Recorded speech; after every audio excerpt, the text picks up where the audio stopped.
Sit back and get ready to have the most fun you ever had with an electronic device. All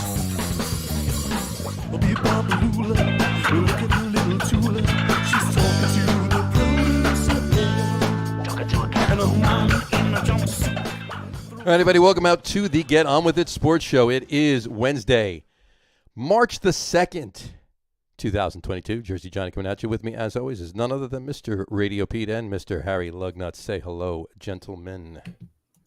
Howdy. Hey, guys. What's how are you? Shaking? How are you tonight? Good. I'm better lit. There you go. You are better lit. You're much more entertaining. You're much more entertaining when you're lit. There you go. And not in the usual alcoholic way. Oh. You're actually literally talking about lighting. Yeah, Well, speaking sorry. of that, I'm going to drink if you don't mind. So, going to I have think I'm out of coffee. As long as I can't see it, it's fine. There you go. I'm going to have a Bell's Brewing Best Brown Ale. Why the hell Sounds not? like a tongue twister.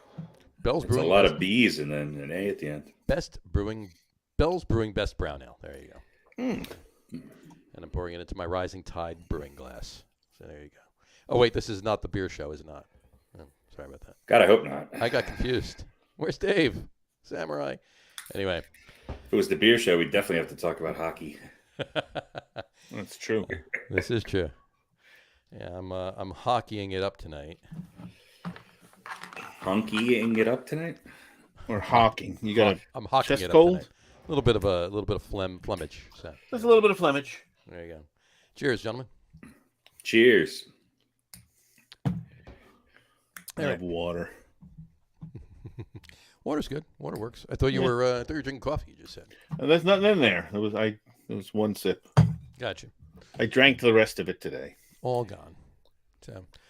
Well, let's see. What do we got to talk about? Well, there's still no deal in Major League Baseball. Yeah, the deadline's passed. No season. It's over. We don't have to Gone. talk about it anymore. No. I told you it's going to be right to football. End of June, beginning of July before we We have can a season. fill our talk with USFL once that starts. So We still got plenty of basketball. This is true. All right, so Way more interesting than which backup catcher is going to make the Marlins. This is true. which so each team's first two series of the regular season will not be played. That is correct. So that's it. Correct. That's where we're at right The first two series have been canceled. Now, for the Mets, that means 3 home games against the Nationals and 2 home games against the Braves. Well, those won't come into play later. No, not at all. No. And so and for the regular Yankees, season will begin no earlier than April 7th. It's gonna begin at the end of June. And then for the Yankees, that means 4 away games against the Rangers and 3 away games against the Astros. Is what that means for the Yankees. The new and improved Texas Rangers. Texas Rangers. Always good. Houston Astros. Garbage cans. And the ABC always be cheating Astros. They bought the plastic ones, so they can hear them from the dugout, but they really can't hear them in the stands. So they're muffled a little bit. They got a mute on them, like a trumpet mute. They got nice. Did what's our assistant's name? Jimmy. Yeah. Did Jimmy track down our predictions for the start of the season? He did not. He did not. Okay. He looked all over and he could not find them. They're somewhere, but he's got to look. He's got to look further. You guys were more optimistic. I pushed into June. Yeah, I said May 1st. I know I said May 1st. I'm not sure what Pete said. And I said June. No, one of you said like a 20 week after the regular season normally starts. Oh, that wouldn't have been me. no, be maybe it was me. I thought I said May 1st, but maybe I said. No, I think I said May 1st. Maybe I don't know. All right. Well, none of us think it's going to start till at least May at this point. Well, they're gonna start meeting again on tomorrow. They're gonna meet again tomorrow. So, but here's my thing. Let me ask you guys both this question really quick. You listen to Scherzer talk and a few other people talk from the Players Association, and then you listen to Manfred talk. Now, I mean, the easy rule of thumb is that you want to hate Manfred, right? And rightfully so, because he's Rob Manfred. But Only if you're Goose Gossage. well, this is true, right? But however, listening to both sides, I don't think either of them really give a shit. I really don't. I mean, they make a good case for each other, but I'm not buying that either of them really care that the season wasn't going to start on time. What is, if you could sum it up into, I know this is hard, but sum it up into 2 sentences. What are the big sticking points with this? Money. Well, I understand that, but what? But elaborate. I think from what I've seen, and Pete can weigh in too. I think from what I've seen, it's the mid-range teams and the lower-range teams. They want that luxury tax lowered because it's just too big of a discrepancy, disparity, whatever you want to call it. Both, actually. Both discrepancy and disparity. Yeah. Between what the the upper echelon teams. Clearly, the Mets are involved in that now with Steve Cohen's money and everything else.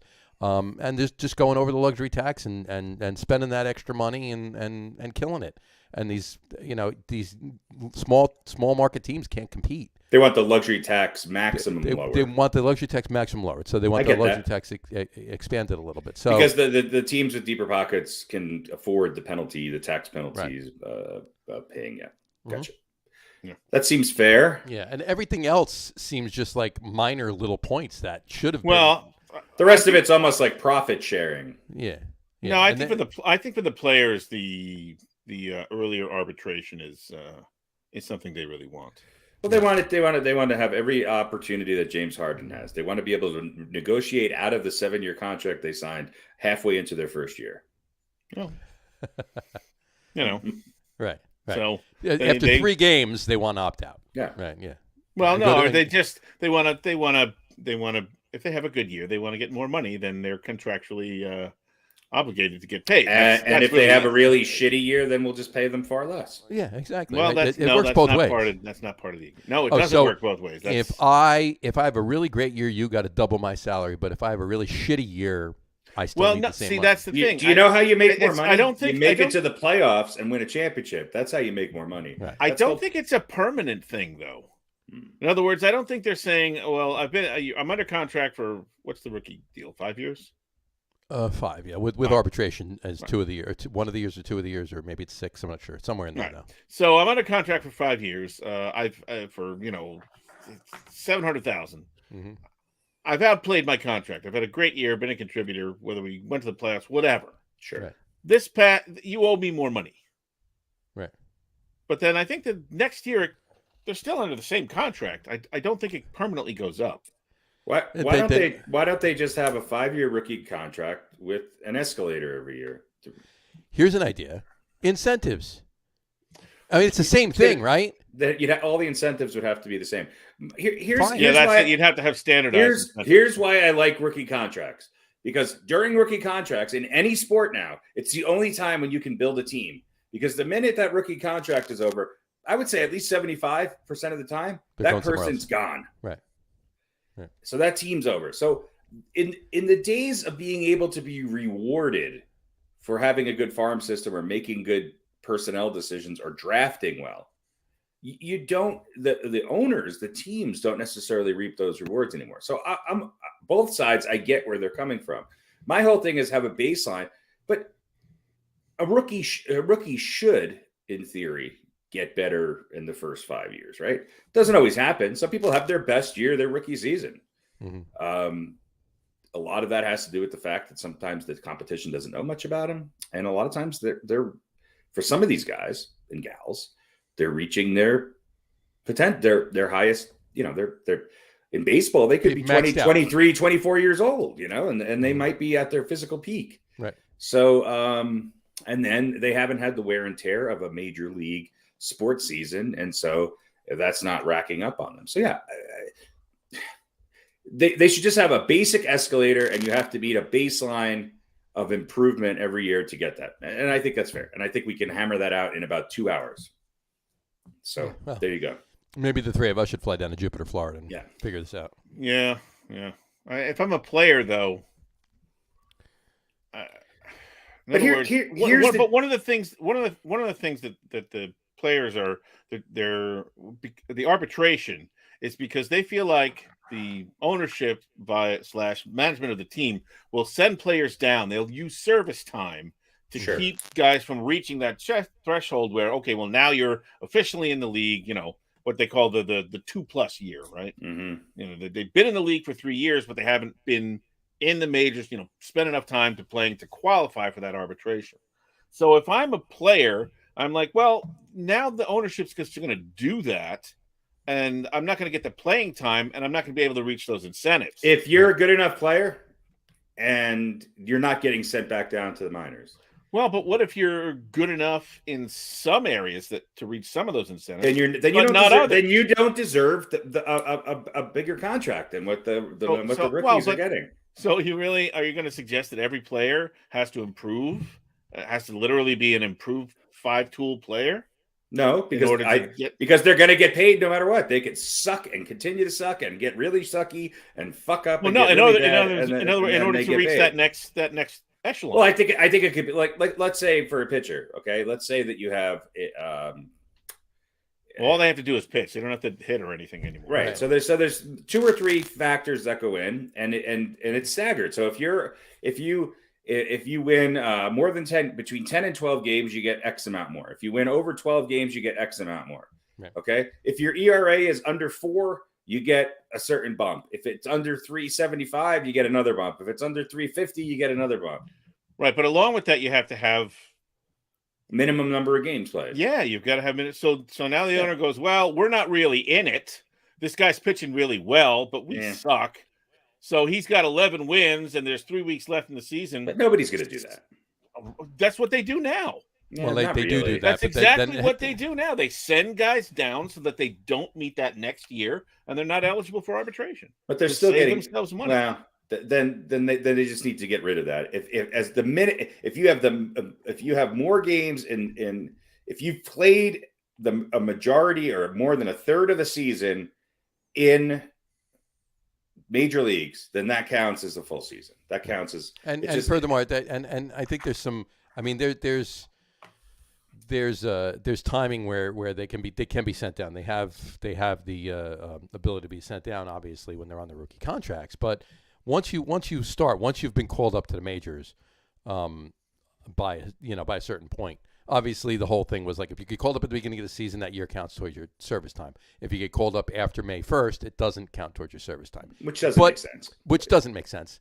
But so that could be removed. But even if it's in there, it doesn't mean that if you come up the following year after May 1st, it still doesn't count. So they're just going to bring you up after May 1st every year, and you're stuck on the rookie contract for 30 years? Well, I mean, if you're on a rookie contract it's just the first time. That's it. Okay, but once you're brought up, then you're right. You're on your way. You could be toiling away in the minors for another. Makes no sense. Years. They should not have. If you get signed by the Giants or Jets, even if you're on the practice squad, you're still getting paid, and it's still counting towards your contract.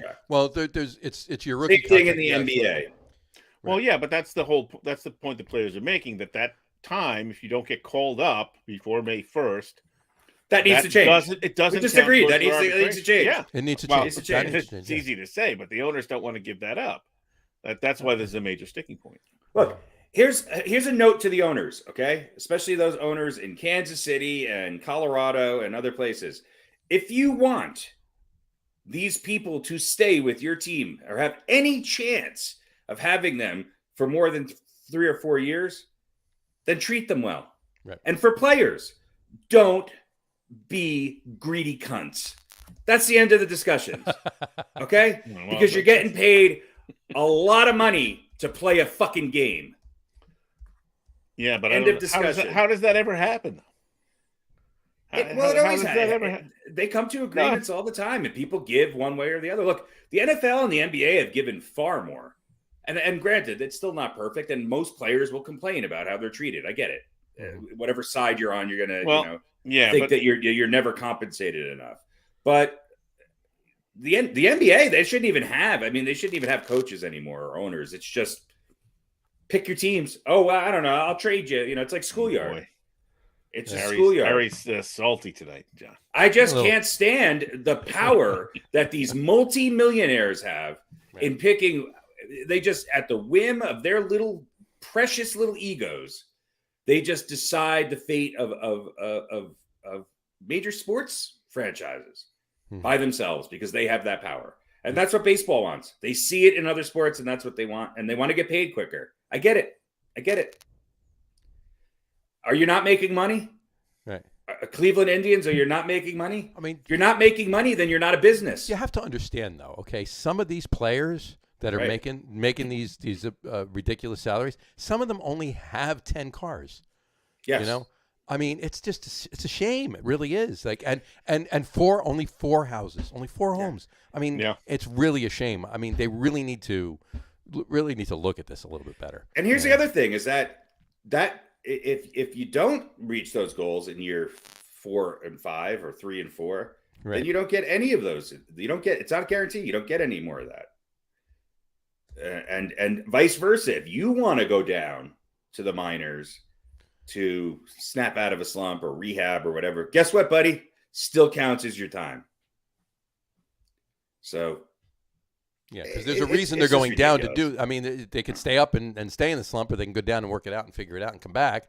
It benefits the team. So why should it not benefit the player? It's the same. It's the same as want to go down. No. It's the same as hiring an accountant.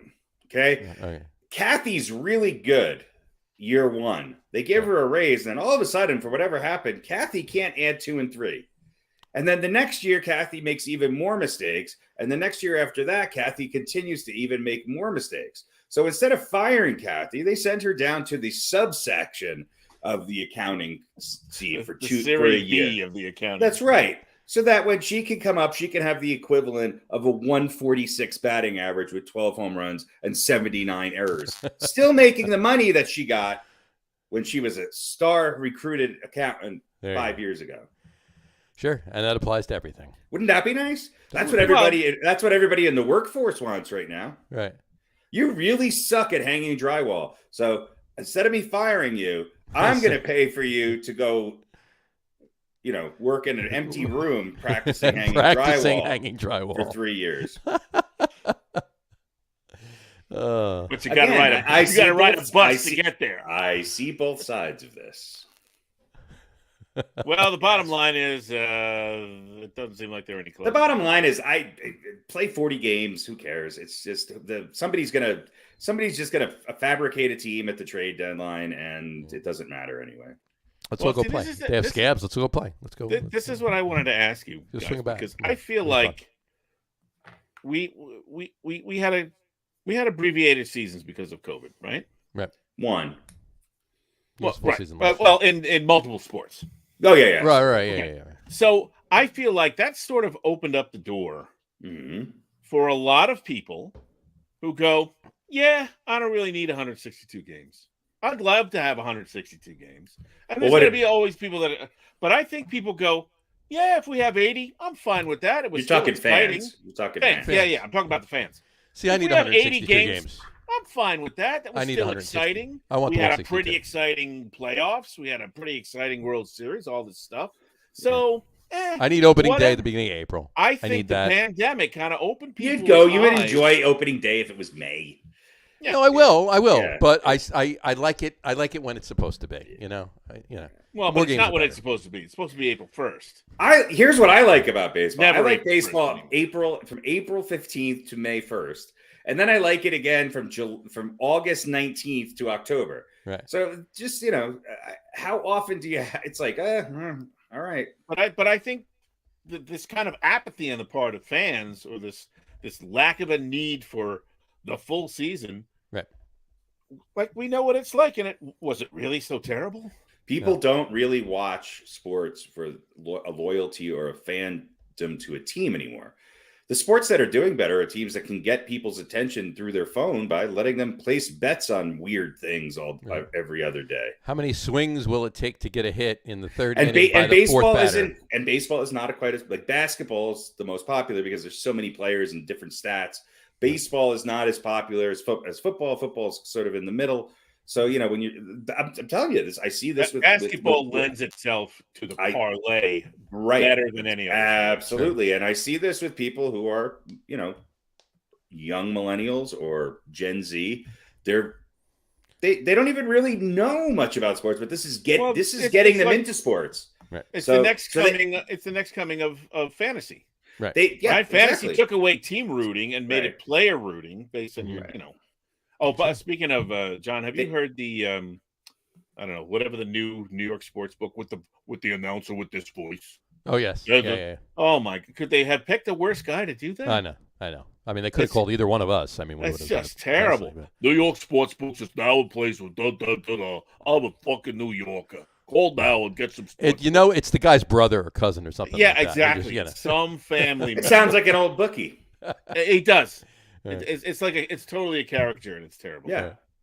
It's a caricature of the New Yorker accent, which does exist, but no, I think it's a minority and not a majority. It's a genuine accent and a genuine voice. It's just the wrong choice for that. Absolutely. For any sort of advertisement. And I don't mean you have to have the announcer voice, but not that guy.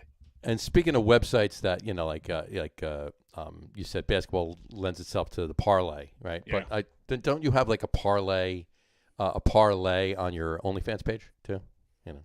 It's called a subparlay. Subparlay. Well, when it's half off on Wednesdays. When we have cooking involved on the channel, then it's a parlay. It's a parboil or a parbake lay. I gotcha. Either way, it's messy. It's half off on Wednesdays. Everything's off on Sundays, though. Yeah. Right. Everything's off as long as you pay. Different day, it's a different half off. Sometimes it's the vertical half off. Sometimes it's a horizontal half off. Right. Exactly. All right. Well, I don't. All right. Let's. You know what? I know we said what we said, and whatever it was, whether I was the one, we'll have to look for that. Jimmy, repick. Let's repick right now. Right now, based on what they've done so far, based on the deadline that they imposed of yesterday at 5:00 that they passed without a deal in place. When do we think right now at this point in time? We can, if we find the other times, we'll rematch it. But based on that information right now, let's go around. When do you think they'll have a deal in place and baseball will start? So we'll start with Pete. I'm gonna stick with May 1st. I think that's what I said. I'm putting it right on the sheet right here. Pete, May 1st. All right, Harry? What did I text you? What did I say? May 48th or something like that? You said May 48th. Okay. You commented May 48th, so that would be June 17th. Okay. I know that's overshooting, but I'm going to go with that. May 48th. May 48th. So May. Because I'm just going to cast deep in because, June 17th. Okay. May 48th. I'm actually going to be. I will be a little more optimistic. I don't think it's going to go. Look, if they're going to go like week by week and take away a couple of series to get through another week, I don't think this thing's going another month to get to May. So I'm going to say April 18th. No, it would be 7th, April 22nd, 21st, April 21st. So I'm going April 21st. All right, there we go. April 21st. That's my guess. All right. See you guys in June. All right. We'll see. And so Pete is May 1st. Harry is May 48th. And I am April 21st. No, let me just. That's the start. Let me just. The players are still getting paid, right? Oh, yes. No. Well, no. They're not getting paid at all. They're not getting paid till baseball. So a pro athlete only gets paid paychecks during the actual season? Mm-hmm. Yeah, and there's a separate pay for postseason. Postseason, yeah. They don't get into spring training. I didn't know. I thought it was broken up throughout the year. Unless they get, they might get a stipend for spring training. I'm not really sure. I think it's just the regular season. But if the regular season's not starting March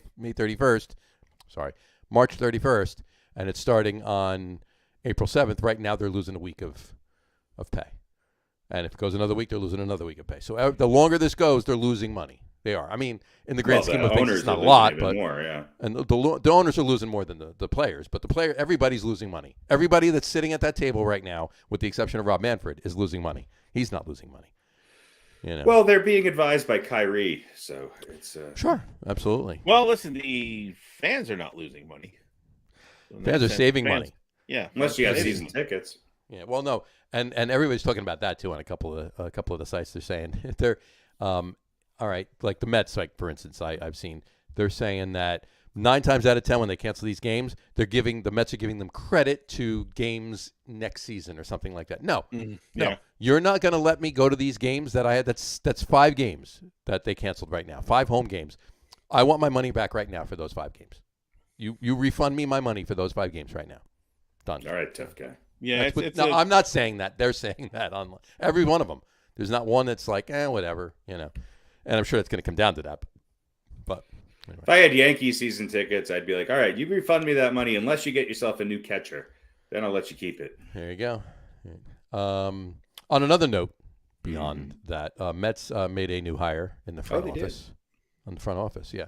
They hired Elizabeth Ben as the director of Major League Operations. Well, good for her. She's the director of Major League Operations. Here's a rundown of her five things to know about New York Mets' new director of baseball operations. 1, obviously, it's a historic hire. Being named to her new position, Ben becomes the highest-ranking female executive in the Mets' 60-year history.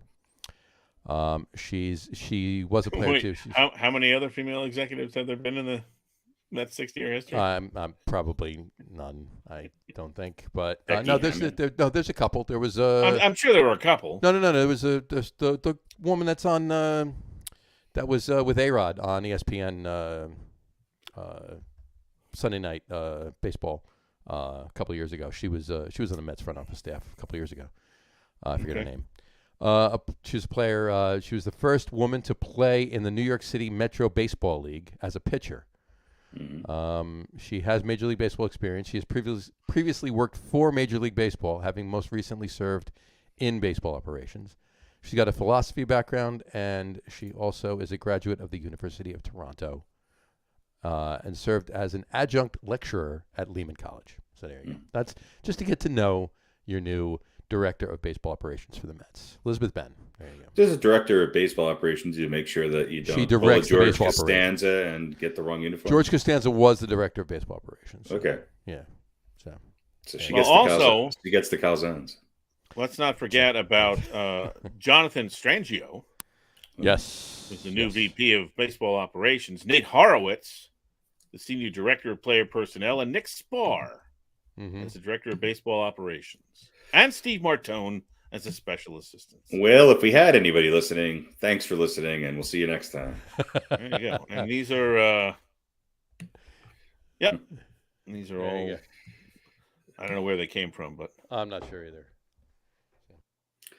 They have probably check their LinkedIn pages. We'll have links in the show notes. Exactly. So, anyway, all right, moving on.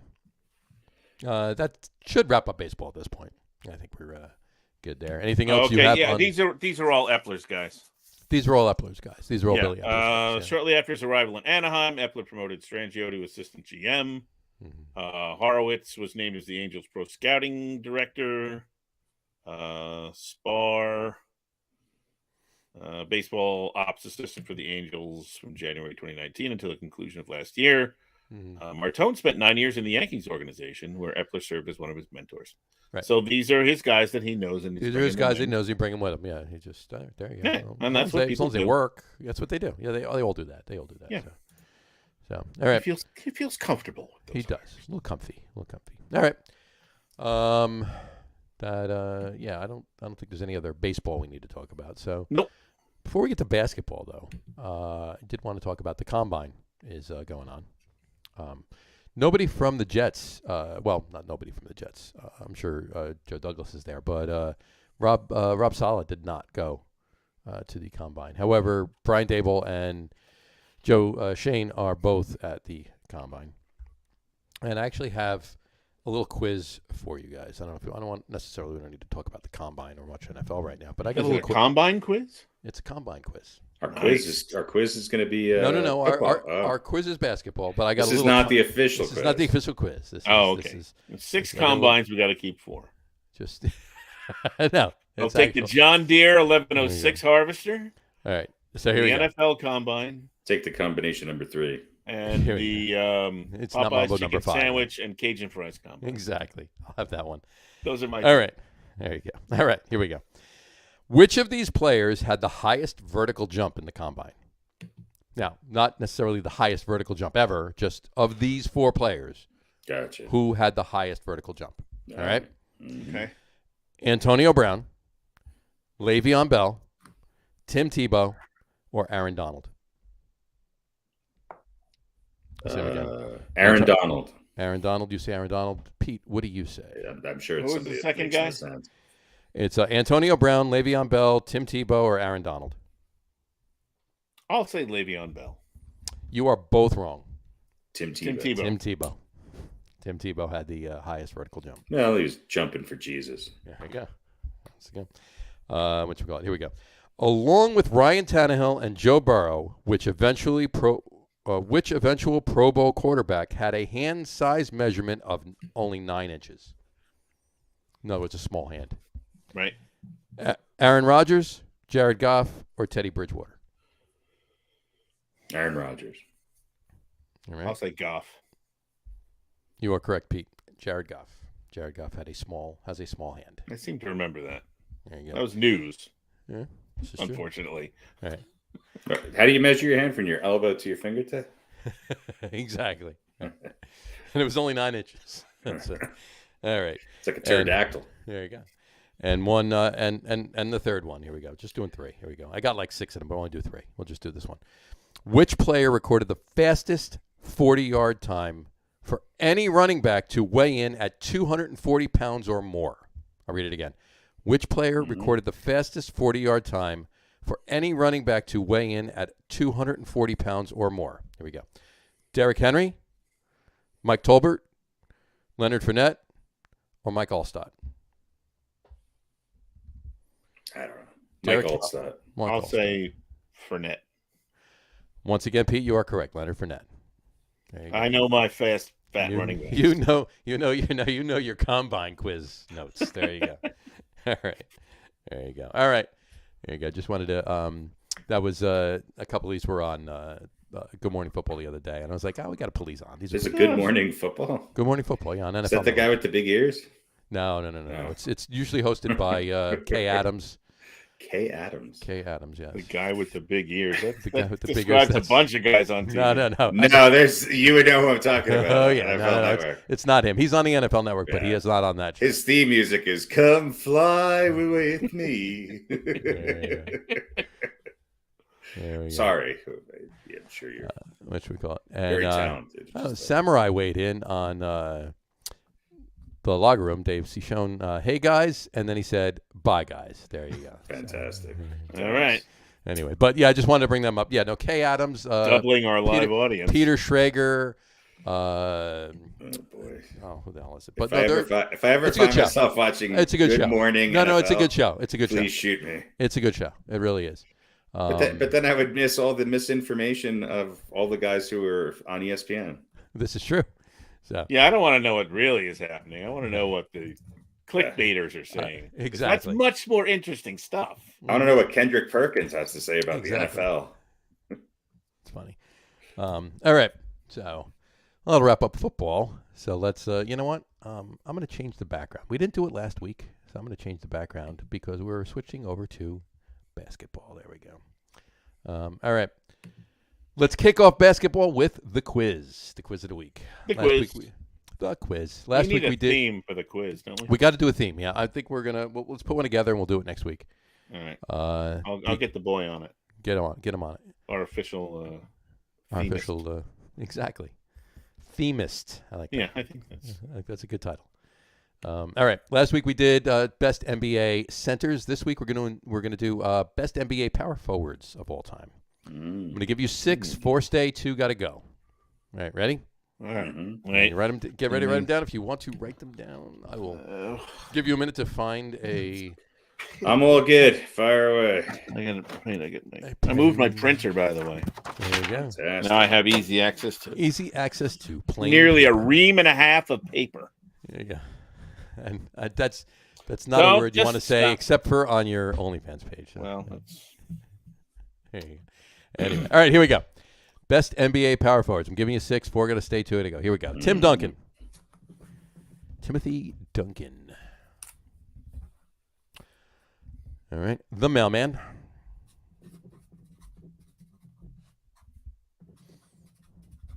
Mr. Carl. Kevin Garnett. Dirk Nowitzki. Giannis, and I'll give you 3 extra points if you spell his last name correctly. Okay. Can't we just say it correctly? No, you got to spell it right. You got to hold it up. It's a lot of A's. A lot of A's. There you go. Actually, there's only one A in his last name. But like to buy a vowel. there you go. And Sir Charles. Ooh. There you go. So Tim Duncan, Karl Malone, Kevin Garnett, Dirk Nowitzki, Giannis Antetokounmpo, and Charles Barkley. Pete, kick it off. All right, Nowitzki's out. All right. What? I love this. I actually look forward to this every week. He won one championship, and he was a soft European player. He beat LeBron. Okay, he had one. He had one good year. He beat the first Dream Team by himself. I mean, your argument doesn't hold up for somebody else has to be out then if one championship doesn't get you in there. Right, exactly. Three other guys are out. He's also, European, so. Like Antetokounmpo is not. He's not. Greece doesn't count. No, it's not. No. What he meant to say is he's white. Right. Where is Dirk Nowitzki from? What country? Germany. Yeah, evil Germany. Well, they're not so evil right now. Well, he doesn't play right now. They weren't evil when he played. He didn't play during World War II. They were still a kind of evil. No, they weren't. They were probably the most progressive economy in the world at that time. And I gotta do this. That's great. The mailman's going. Fuck him. He's like second all-time in points scored. What did he ever win? Yeah. Well, Barkley didn't win anything either, and the mailman has way better numbers than Barkley. Yeah, but Charles is Charles, man. All right. So Malone was just like he was like a caricature. Caricature? Yeah, the staid, stolid. Please. Whatever. Run the pick and roll and get bogged down in the playoffs and get lose. bogged out of the playoffs. Yeah. Again. Yeah. If it wasn't for Michael Jordan being able to push off a Utah Jazz defender into the lane and shoot a shot, they would have won a championship. Okay, well, but Michael Jordan earned that right by being the greatest player ever. There you go. So he gets special. Right. So Tim, you're going with Tim Duncan. I'll go with Duncan, Garnett, Giannis, the European, and Charles. There you go. All right, Harry. Well, Garnett is off this list. Doesn't even deserve to be mentioned in the same breath. That guy couldn't win a damn thing until he joined at the end of his career, joined up with all his buddies. The most overrated player in the history of the NBA, Kevin Garnett, better actor than he is basketball player. So he's gone. He's out. For right now, I'm going to take Giannis off. Now, that might change. I might have to make a tougher decision, but he's still playing, and the verdict, we don't know. Hopefully, I almost did too. Hopefully he has a wonderful career, and hopefully he wins another 2 or 3 championships, and could arguably then rival Tim Duncan for the best power forward of all time. Duncan is the best of all time. Malone is second. Dirk is probably third, and Barkley's maybe fourth or fifth. Right. So I'm gonna stay with Duncan, Malone, Nowitzki, and Barkley. Now, it's not taking anything away from Giannis. It's just he's still active. He's got one championship. Did in very many ways similar to Nowitzki's championship. Be a really good team with not a lot of superstars helping him out. Right. And had a really great year doing it. And but yeah, I'm going to stick with that. There you go. All right, cool. Good quiz tonight. I like that. I like this. I look forward to this. Every week. Logic goes out the window. Out the window. There you go. Who doesn't Pete like? Joe Montana. I gotta put. You're right. I'm keeping the 4. So sorry. I hear you. I really. Usually, you get at least 2 right. So. I mean, yeah, we got 2 right. I almost took Giannis off for the very same reason that you did. Right. But the mailman's just too boring. He was just boring. He was amazing. Yeah, hit another. He was pretty 15-foot jump or whatever. Average another 32 and 12. Yeah. Go ahead. Yeah, while playing in Utah and having to be around John Stockton every 5 minutes. Go to bed at 9:00 because you live in Utah. I mean, he's on my list only because he had to play in Utah. He's a black man from Louisiana who spent his career in Salt Lake City. By the way, I think any team that has either of these groups of 4 guys is in pretty good shape. Well, you could here's all right. So here's a second part of the quiz. Take these 6 guys and have a starting lineup with a point guard, a shooting guard, a center, and a power forward and a small forward. Who's your starting 5? You don't have to think about it too long. Who's my starting 5 of these guys? Yeah. Everybody but Garnett. Yeah. So I'm going Giannis at center. I'm going Duncan at power. Well, no. Hold on. I'm going Malone at power forward. I'm going Giannis. What do you do with Giannis? I'm going to put him at the point guard. Really? Okay. I'm going to put Duncan as a 3, and I'm going to start. I know. Charles starts at what? Small forward. Dirk's going to be a 2, and Barkley will be a 3. Yeah. All right. Who's center? Malone. You got no center in there, actually. Duncan. Yeah. All right. I don't know. It would be interesting to see all of them on the court at the same time. That would be awesome to see, actually, to see them all on there. Cool. Yeah, no one would go inside, that's for sure. Yeah.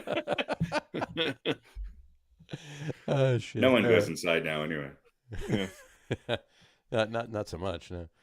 All right. Here is one thing. Think about other than Giannis, obviously. Think about any of these guys playing in today's game at their prime. Right. Holy shit. This is true. Imagine 1984 or 85, whatever year Barkley came into the NBA. Imagine him in the NBA right now. Well, he'd be Zion, but he'd still be on the court. He'd average 43 a game. He would. Yeah. If he didn't foul out. True, they'd call a lot more ticky-tack fouls. Yeah. I don't know if he would last. Malone would be out in the first quarter. He'd be out by half. Foul out before 5 minutes left in the first quarter. Barkley made it to 2 minutes, 2.5 minutes left in the third. That's the longest he's remained in a game so far this season. You'd get a great half out of each of them.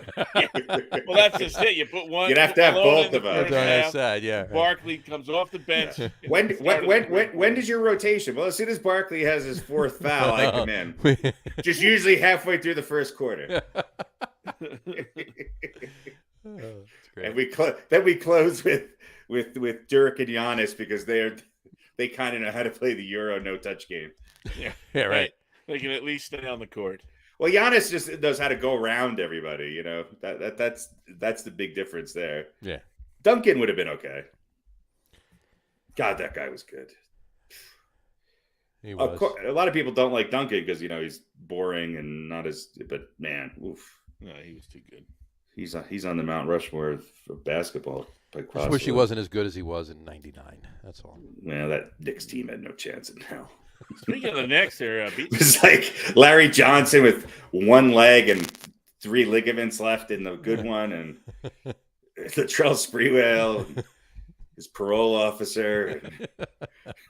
Jeff Van Gundy started half the games in the Eastern Conference Finals against the Heat. Suit up. Nobody was healthy. Yeah. Patrick Ewing was just on the sideline in a suit, but always in his briefcase. Though. I don't know what he had in there. Obviously not condoms. Obviously.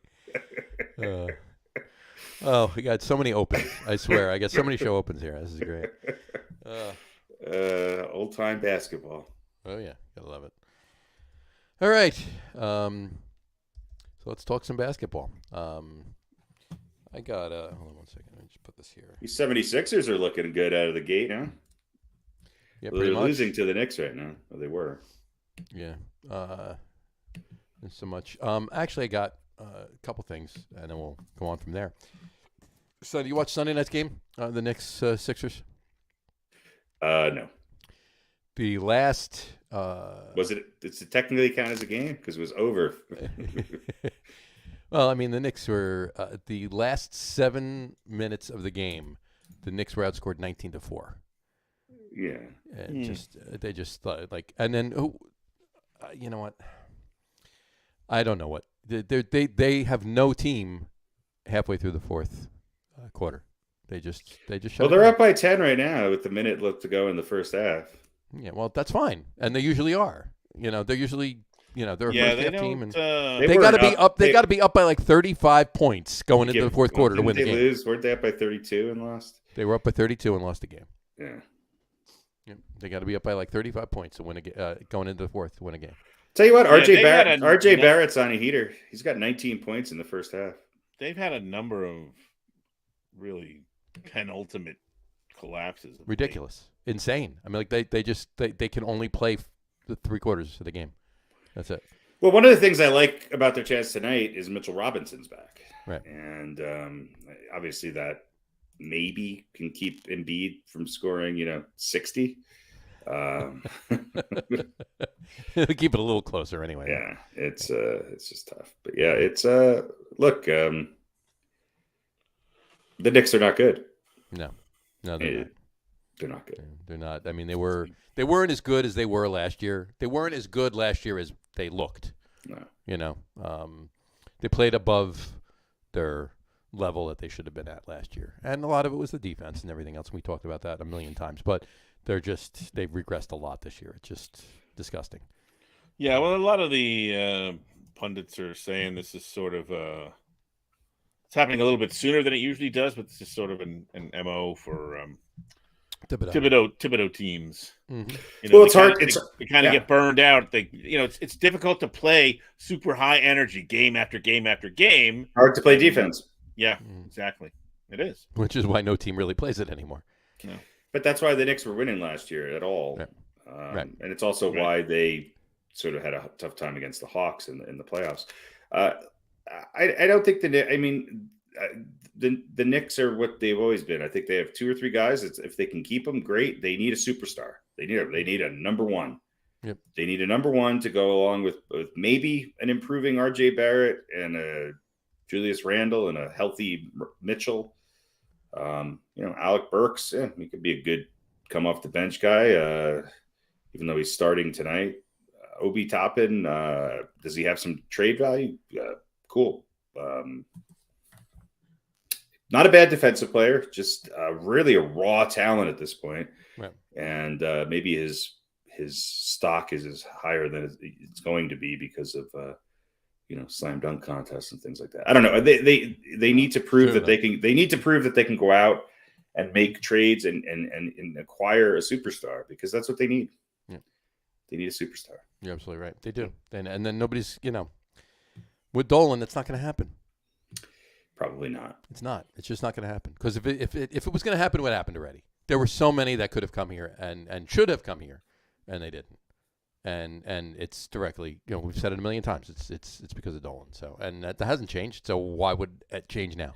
Yeah, part of me really, in hindsight, wishes the Knicks didn't have this bounce back year last year. I wish that somehow the power of all of those really rich people who go to Madison Square Garden could just not stop going, right, and force him out.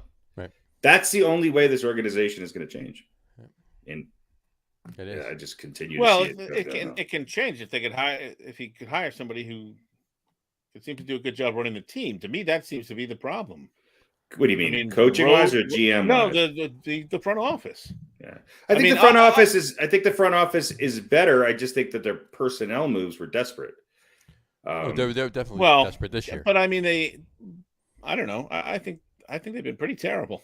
Fournier's turned out to be a really bad pick. But they haven't. Kemba Walker. I mean, I knew that was going to be a train wreck. And boy, it's more than. I mean, they haven't committed to any players that are the kind of players that their head coach wants, likes, needs. And they gave up some good players. Who was the point guard they had last year? Who everybody sort of gave up on. And I was like, well, he's the best point guard on the Knicks. They're good when he's on the court. Of course, he's gone. I mean, it's a lot of the defensive basketball, you don't need 4 guys to score 20 a game. You need 2 guys to score close to 20 a game. One maybe a little over, one a little under. You need a rebounder, and you need somebody to pass the ball, and you need to play team defense, and you need to be able to shoot. Mm-hmm. That's really where the Knicks were weak, and I don't think they're any better because they're not really a catch and shoot team, and they don't have those guys who can just create their own shot. Now, I will say this: Randle is much better at that than people give him credit for, and I don't have any issues with Julius Randle's playing Julius Randle basketball. I like Julius Randle. He's just not the guy to lead a team to a championship. No. And there's a lot of guys who are as good or better than Randle who also can't do that alone. I mean, we're seeing that. This is why people jump ship and join forces so often. But and you've got a guy like Quickly. Yeah, such a pleasant surprise last year, and isn't playing bad, but he's not really developing the way you'd like. There really hasn't been progress. I think that's one of the problems with the Knicks and some of these young players. We haven't really seen much of a progression in their talent level, right? And it's hard to maintain. Everything last year was oh wow, look at what they're doing, right? And we talked about it. They were going to be the team that nobody wanted to play because they were young and let's go, and we're going to play defense, and we're going to be spoilers or whatever.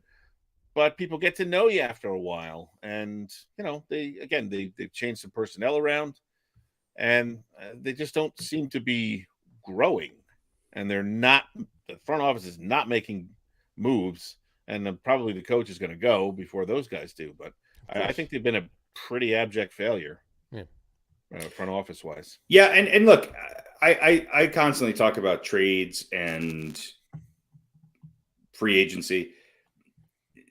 The Knicks are also not very good at the draft. Let's look at teams like Memphis. Look at a team like Cleveland. These are teams that have done a lot through the draft and assembling teams that are deep. Now, look, Memphis has Ja Morant, who I think most people knew was going to be a really good player. I don't think anybody knew he was going to be this good this quickly. But is there people always argue who's the best point guard in basketball? I'm taking Ja Morant this year over Steph Curry. That's for sure. Yeah. I just think that there are some teams that have been able to, through tough times, Cleveland losing LeBron and then going through and rebuilding, they've been able to get some good players because they've been able to pick some good players. Right. If you look at who the Knicks have drafted over the course of the last 5-6 years, I give them a C- to a D in their who they've picked, and that goes a long way. Whereas some of these other teams have done really, really well, and those are the teams that are starting to, come up without acquiring. They're making the best of these first 3, 4, 5 years with these guys on their roster. Right. So there's 2 ways of doing it. The Knicks have never really been a great team draft-wise. They've always been a team that's built through free agency and trades. So we'll see. I don't have a lot of optimism though. I don't either. And it's that any optimism kind of went out the window many years ago, and none of it's really returned. Well, they haven't really given you.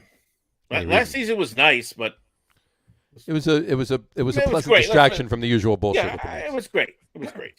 But last year was like, you kind of had a second and third date after not going out with anybody for 4 years. That's kind of what last year was. It wasn't you didn't move in together. You didn't have a relationship. You got laid once, and you thought that's a success. Right. So, do they bring back the coach next year?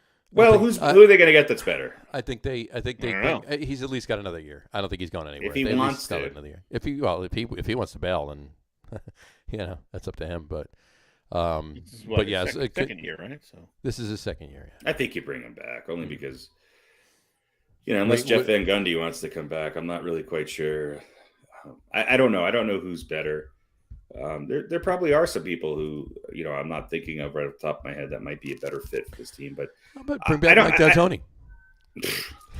Well, but that begs the question: Do you want to find a coach who's a fit for this team, or do you want to build a team that fits around a coach who's a proven successful coach, by the way. Right. Well, and give him at least some of what he wants or what he's looking for. Yeah. Tom Thibodeau's last success was when, with the Bulls in what year? I mean. Well, I would say his last success was last year. Okay. Well, I mean, yeah. But there's a long gap in between them. Right. And they're two very, very different situations. But if there's nobody better that you can bring in, don't you kind of have to give the man exactly? Don't you have to let him coach the way he coaches that he's had success with, and give him those players?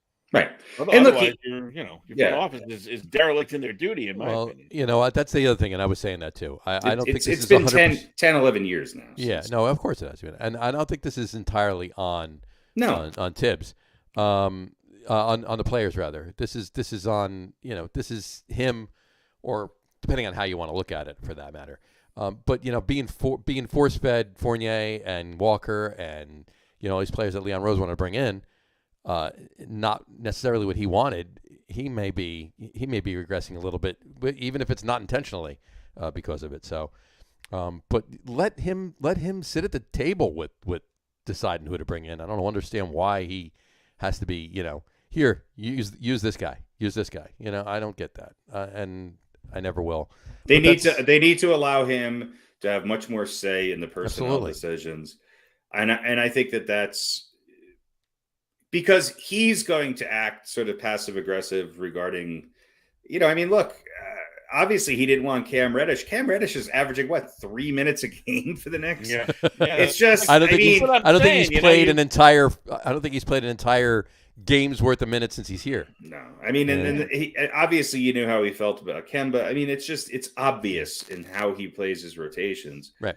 And look, there's some other guys on the Knicks that he plays a lot of, that are in there a lot because they harken back to those early days. Tom Thibodeau, if the NBA was broken down into, coordinators, he'd be a defensive coordinator. He's a great defensive coordinator. He was, he was the defensive coach of the Knicks when they went to the finals in '99 under Van Gundy. Mm-hmm. Then he went to the Celtics as a kind of a guy who was there to help them improve on the defensive end. I'm not saying that's all he can do, but that's his game, and I don't mind that. I think that's great.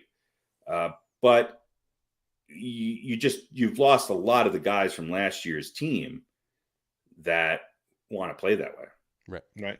Put it this way. If Tom Thibodeau was coaching the Milwaukee Bucks, he'd be just as good as the Milwaukee Bucks coach, who I think is a great coach. Right. Meaning that's a team that plays Tom Thibodeau type of basketball. Right. Do you know what I'm saying? I think if he was coaching a young Cleveland Cavaliers team right now, I think that he would have much more success. I agree 100%. This is not a mark on Tibbs. Right. This is all on the front office and fucking Dolan. Letting it happen, and not caring about this team and not the basketball team the same. Which is why this Knicks team is better with a very aging Derrick Rose on the court. Because, I mean, look, I don't know if there's a player that, if you think Tom Thibodeau, Derrick Rose. I mean, they're inseparable, and the Knicks can't wait for. I mean, it's a sad state when the Knicks can't wait for Derrick Rose to come back. I'm nothing against Derrick Rose. I'm just saying Derrick Rose it's amazing that he's still playing and that he's the best point guard in New York. Right. Yeah, like he's the guy who's going to save the Knicks or at least salvage, hopefully salvage something from the season. That's not the guy that you should be pinning all your hopes on. Well, he's the Knicks Chris Paul. Look at Phoenix. I mean, people talk about Phoenix in the West, and Phoenix is a great defensive team.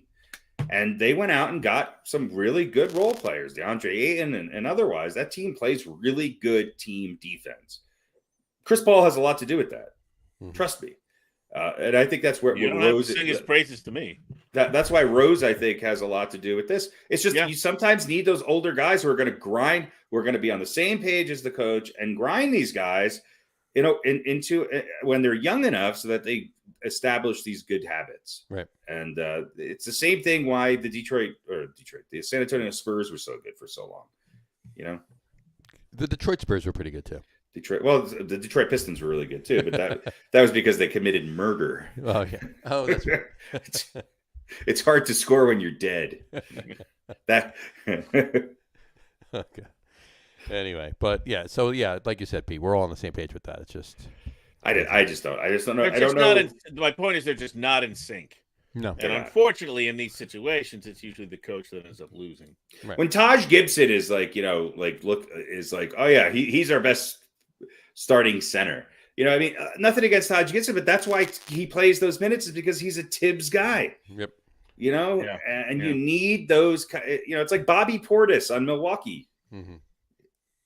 They're a different team when he's in there, and his stats aren't going to jump out at you. But if you watch basketball and know anything about it, he was a big part of that championship run. He's a big part of why they're competing again this year. You're right. So you need those role players. I don't see that with the Knicks. I see them just they don't have the right mix of players. It's just they were in the right direction last year, and then it fell apart.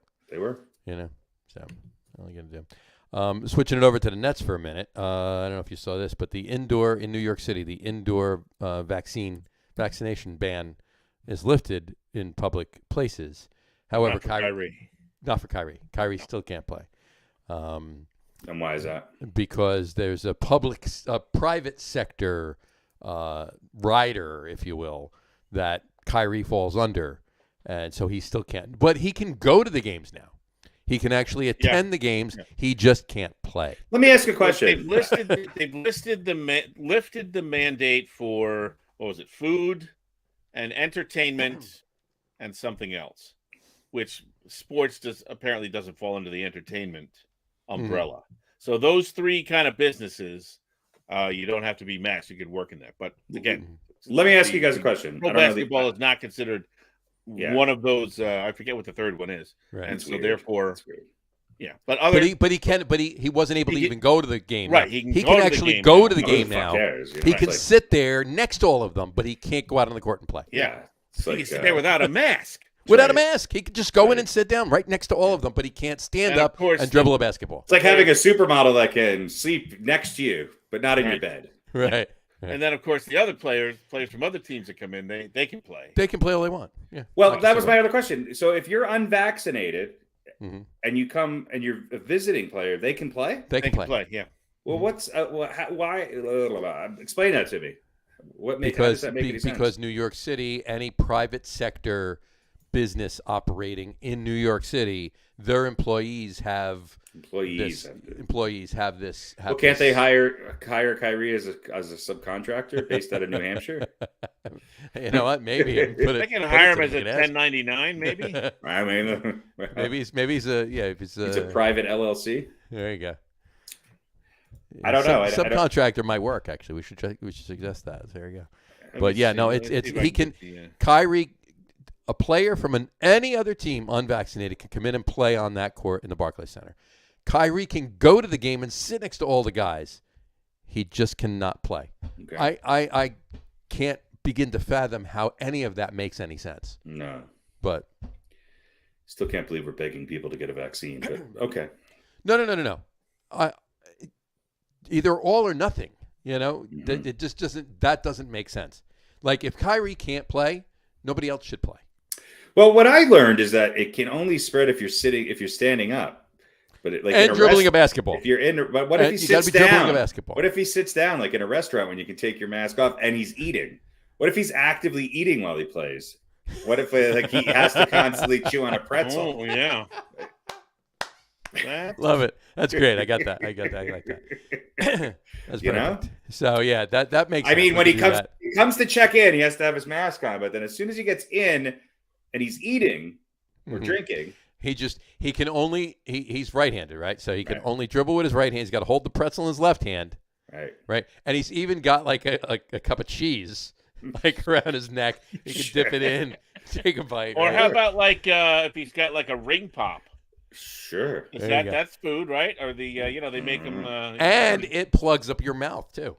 That's right. You can't open your mouth. You can't breathe out through your mouth. Kyrie's not a bad idea for Kyrie either, too. So just make sure he doesn't go too far and fall off the end of the earth. All right. Mask mandates in most indoor settings. This is New York, including shops, grocery stores, offices, apartment building, common areas, and entertainment settings. lifted in mid-February, but individual companies can still set their own rules. Right. So, and of course, schools are. So the Nets are setting their own rules? So, no, they don't fall under one of those. They don't fall under those. They don't fall into like the entertainment. Well, if Durant doesn't play with Harden gone, they're certainly not that entertaining. Let's see. New York. The Knicks certainly don't fall under entertaining. They still need to wear a face covering in public transportation. Sure. And in congregate care settings such as nursing homes, correctional facilities, and homeless shelters. So on the team bus, they need to wear masks. Yeah. Private establishments such as restaurants, shops, museums, gyms, and entertainment centers can also still require patrons and workers to mask up. If they so choose. So as usual, it's clear as mud. Yeah, sure. Exactly. That's the right way to put it. So absolutely. So, whatever. I like that though. So if he's sitting there with a mask off, it's fine. But as soon as he stands up, that's kind of all right. But if a basketball touches his hand, then he's then it's not. And he and the ball both have to go and be sterilized. They have to be. Yeah, exactly. Well, I don't think it has anything to do with the mask. It's the mask isn't. It's just he can't play. He can't be hired. Right. Yep. So, but he can play in any other stadium. Can he be an Amazon delivery guy and just deliver assists all day long? Ooh. Only if they're in an official Amazon box. He's got to stop, grab a box from the bench, put the ball in it, tape it up, slap a label on it. Not a problem. And then cross court to hand it off instead of throwing a hand it. Well, I guess you could throw the box, right? And they have to unpack the box. They get it. They pull out of their back pocket. They pull out a razor. They're going to have a lot of 24-second violations. Absolutely. That's for certain. Of course, that would be 3 more passes than the Nets have ever had in this whole season. Well, listen, supposedly Durant's coming back tomorrow night, I guess, to take care of the Heat. And, I don't know how to go for the Nets this season. Right. Well, they're still 1 game above 500. They're only, 3.5 games out of 6. They're in the 8th spot right now. They're in the playoffs. They're in the 8th spot. They're still in their playoffs. They'll make the playoffs. They're going to make the playoffs. Well, yeah. So. They should. I mean, they're 3-7 in their last 10. They lost 2 in a row. They haven't looked good. No. Well, now, they got the crap beat out of them by Toronto at home. Yeah, last night they went to Toronto and had a pretty good game. They ended up losing it by 1, but they were ahead late in that game, and they were down not by a lot, but somewhat significantly early on. And I thought, oh, here we go again. But they came back and actually ended up taking a lead, but couldn't hang on to it. Now, when is Ben Simmons going to be mentally ready to play? Never. Well, it's not as mentally. 2025. He's got a little thing with his back. Oh. Yeah. So he heard it from sitting so long. Yes. Listen. This is just. It's almost like he bruised his coccyx sitting down. The Nets just can't ever get it right for various reasons, some of which are out of their control. But I mean, I have no confidence that Simmons is going to either A, really ever come back or B, ever actually be a contributor. I think he should just play safety for the Jets. Maybe. There you go. He might have as good a chance. I don't know. It's just whatever. I don't care. I'll watch for as long as they play, and then they'll get booted out of the playoffs, and they'll go, okay, well, we'll get them next year. Well, they do have Kevin Durant, and that they goes do, a long and way. they'll have Kyrie Irving, and maybe who knows how long they'll have Kevin Durant. Well, that's see, but I think both of those guys, right? Kyrie is out because of the vaccine right now, but they could say, okay, Kyrie, come back and play every game, and no matter where. And then there'll be something else that it might keep him out. You know, it could be a birthday party or something that he needs to take half a week off for. He's in charge of the pony rides. Right. He's got the pony ride, yeah. Durant can't stay healthy physically. Kyrie's a head case. Simmons is seeming like more and more of a head case with each passing day. I think Gene Simmons is closer to playing. That's a possibility. And you know, and it's really a shame because I feel like they have a really nice contingent of players now. You know, I think supposedly Joe Harris is going to come back before the end of the season. Yeah, what's his story? He's hurt. He'll maybe be back, but you know, it's going to give them a really nice contingent of outside shooting. Well, he does have to make up for last playoffs. He was not very good. No, he was not. But they're going to have 2 other guys Right. Curry and Mills, and Durant can shoot from the outside, and Kyrie can shoot from the outside. Sure. They got what's his name clogging up the center now, whose name I can never remember. Maybe we should bring back Kerry Kittles. The other guy who came over in the trade. Kerry Kittles. I like Kerry Kittles. Bring back Kenyon Martin. Yeah. They have a nice contingent of Albert players, King. but you can't win in this league without a number one. And his Robin. Yeah, and it's just I don't know. Look, there are some players who, when they're younger, they tend to get hurt, right? Guys who come in the league and they're really young, sometimes they get hurt. They're still growing, they're still maturing, and then they get kind of into their mid-20s, late 20s, and they get a little stronger, and then they have good, long, much healthier careers. Right. That doesn't happen like when they're 30 to 35, and Kevin Durant is not getting any younger. So to think that his injury history is going to suddenly disappear. No, it's going to get worse, if anything. It's going to get worse. Yeah. So if we can't keep him on the court now, another year and another year. The Nets had good balance scoring against the Raptors. They just fell short. And, they fell short. It was you plug Kevin Durant in there along with LaMarcus Aldridge and Patty Mills and Seth Curry. Yeah. Yeah, that's what I mean. They have a nice contingent of players, and those guys, like last night, it looked like a team that said, "Okay, this is our team now, and we're just going to learn to win with these guys. We're not going to be waiting. We're not waiting anymore. We're not waiting." And they played together. They played hard. They're still not particularly good defensively, but it's a nice group of players. But you need the stars. And Simmons will help him defensively. I don't think he's going to help him much, and I think it's going to take some time for him to round into playing in the NBA again. Look, I'd really be interested to see what Kevin Durant does down the stretch, because looking at this objectively, this is the least amount of talent he has ever had around him in his professional career.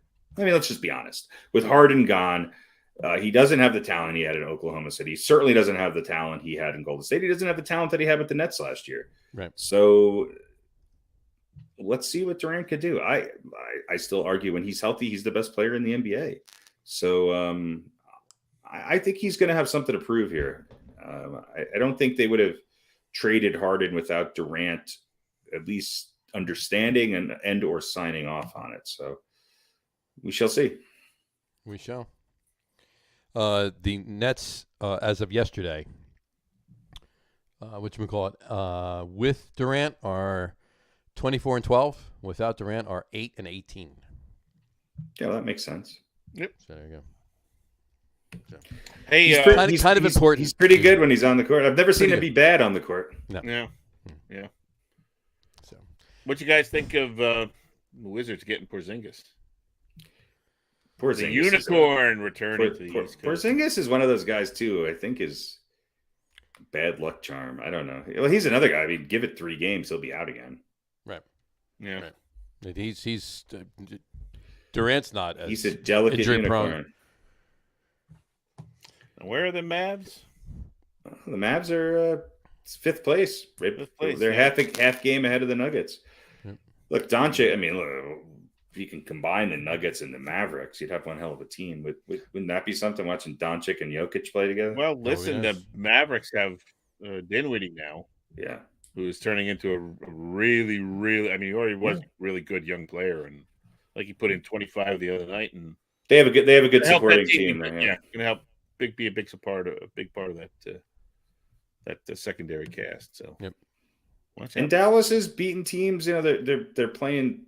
Dallas would not be one of those teams that want to play in the first round of the playoffs. Right. Right. Definitely not.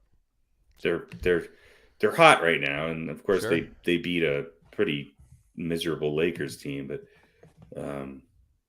yeah. Yeah, man. The Lakers are whatever. The sooner we can stop talking about them, the better. The sooner we could stop talking about the Lakers. This is you picked the perfect show to say that statement. Yeah, I know. Well, I don't mean as far as our. Well, look, LeBron is back, but I mean, it's Russell. LeBron was a +7 last night, right? Russell Westbrook was -8. Right. Okay. Mm-hmm. Carmelo pumped in 20 last night off the bench, 30 minutes, but they're thin. And Dwight Howard's numbers are way down. They've got they've got LeBron James and Russell Westbrook and a bunch of guys that nobody knows playing right now. Stanley Johnson. Stanley Jordan is playing. Stanley Johnson started last night. Okay. Yeah. I mean, it's Malik Monk is still there. He's having a pretty good year, actually. I kind of like him. How does Howard only play 4 minutes? Did he get hurt or something? No, he's games diminished. And it's also who they're playing. They're playing Utah, and Utah doesn't really have who's he going to guard on Utah? It's like yeah. Or not Utah, Dallas. I'm sorry. Dallas, yeah. On Utah, he would have played a bunch of minutes. But yeah, the Lakers just aren't. I mean, Trevor Ariza's not playing. I don't think he's hurt. Bazemore. I mean, Anthony's still putting up big minutes, but they're thin right now. The Lakers. Yeah. Yeah, they are. Yeah. And LeBron, no AD. And AD might, hate to say this, but AD might be, the missing link on that team. Right.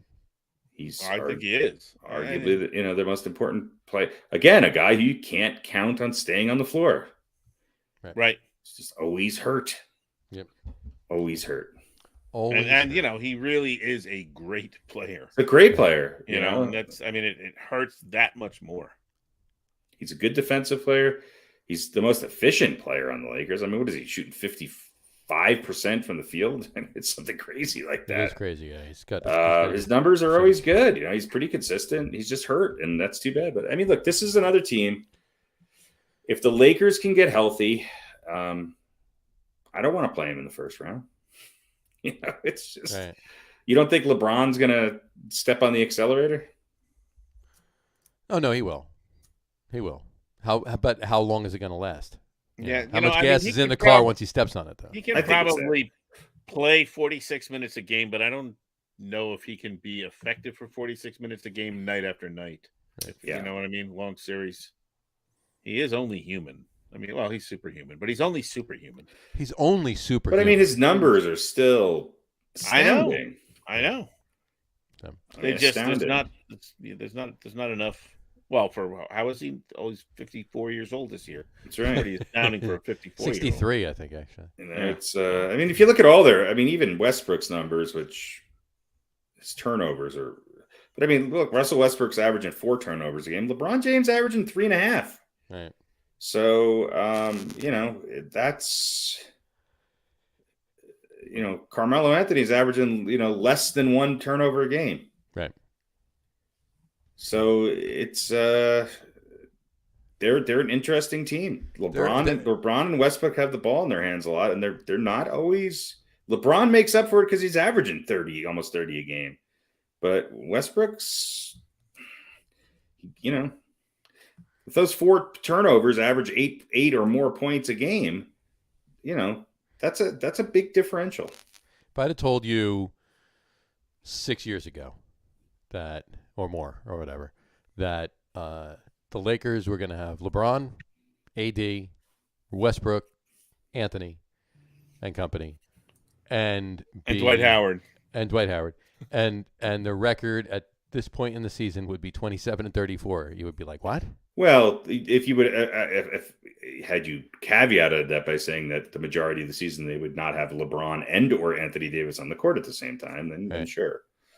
But still, you'd think they'd be closer to 500. Yeah. You'd think that at least a little closer to 500. And those 2 guys are hurt a lot. Well, yeah, okay, so there'll be maybe they'll only be 10 games over 30 500. and 31. Well, I mean, Dwight Howard had a good year as a role player over 2 years ago now with the Lakers when they won a championship, and then he left. Is DeAndre Jordan still on the Lakers? I mean, isn't he hurt? Isn't he still technically a Laker right now? I mean, he might be a more he's just as efficient as Dwight Howard. I mean, they've got these kind of old school centers that they don't need half the time. Well, I mean, if anything from a couple of years ago holds true, I mean, the Rams just won the Super Bowl, so that must mean the Lakers are going to win the championship this year, right? I don't know how that correlates. But. Well, the Dodgers and the Lakers won. So yeah, Gotcha. got two teams from like LA. Well, they both won in shortened seasons, which helps teams like the Dodgers and the Lakers, who are made up of veterans. There you go. This is it says here the Lakers reported they intend to waive DeAndre Jordan.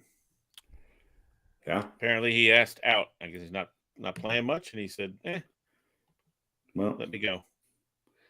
Yeah, the Lakers are another team that Westbrook trade kind of hurt their depth. Yeah.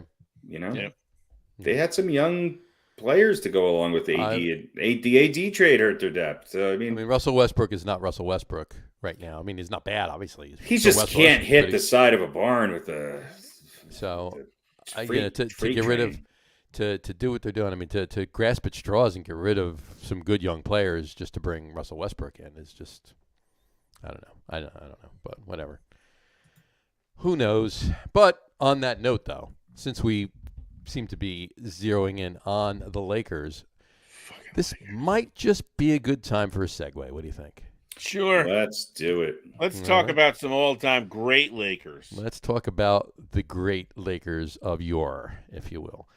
Tonight's top list, and we can't even call it a top 10 list because technically it's a top 14 or top 15 list, so it's not really all-time roster. All-time list. These are all-time rosters that we're doing in lieu of the top 10 list, if you will. So top all-time rosters of the LA Lakers, all-time. There we go. Top LA Lakers of all time, as we did last week with the Knicks, and as we did last week with the Knicks, we did first team, second team, and then reserves. By position. By the position that they actually played. By the position that they actually played. So we're gonna kick it off with the first team, with our picks for the first team of the LA Lakers all time. And we actually picked pretty Everybody much. picked the same We all picked the same players. So this is a unanimous list tonight.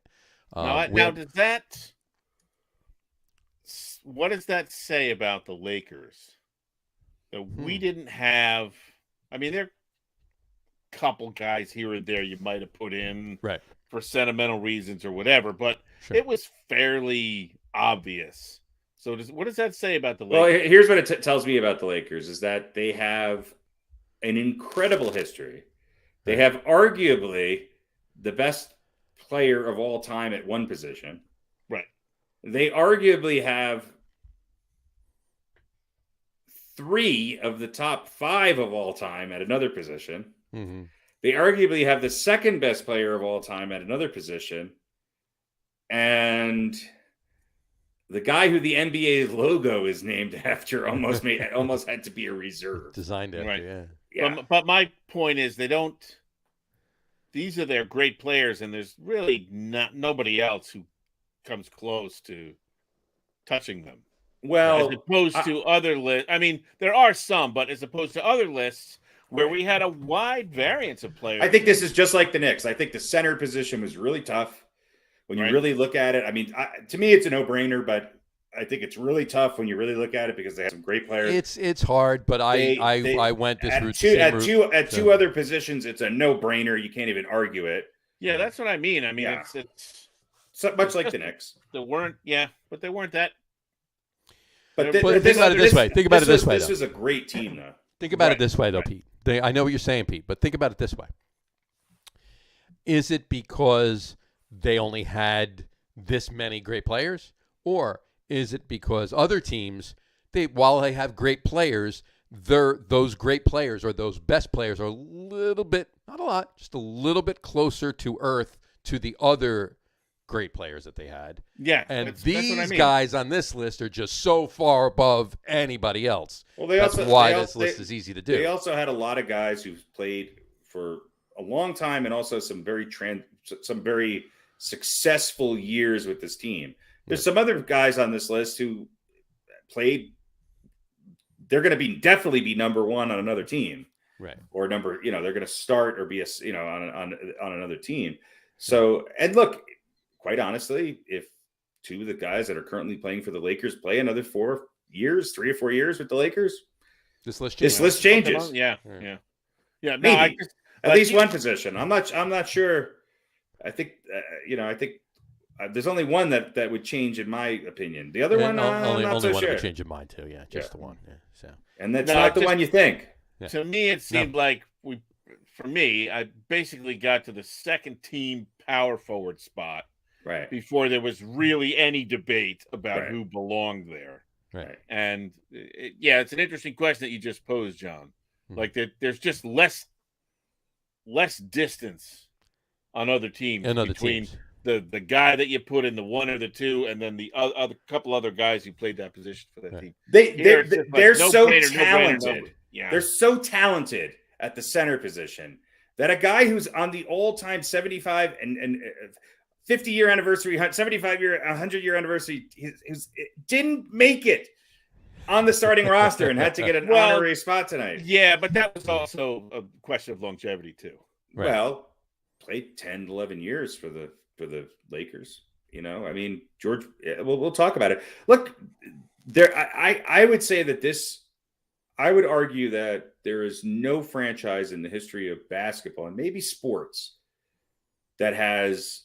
This is the all-time, and we'll see as we go through some of the other ones. Obviously, the Celtics might give them a run for their money, but I think without a doubt, this is the greatest especially if you add the two people that are playing now to this list. Right. This is just incredible. The amount of talent that has that's put on a Lakers uniform. Absolutely. It's staggering. Right.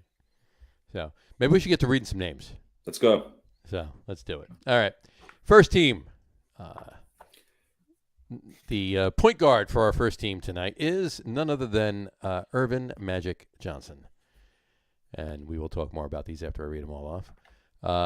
The starting shooting guard for our first team would be Mr. Kobe Bryant. It's just not fair. It's not. If you took these teams, had all these players at their prime and had a tournament. Right.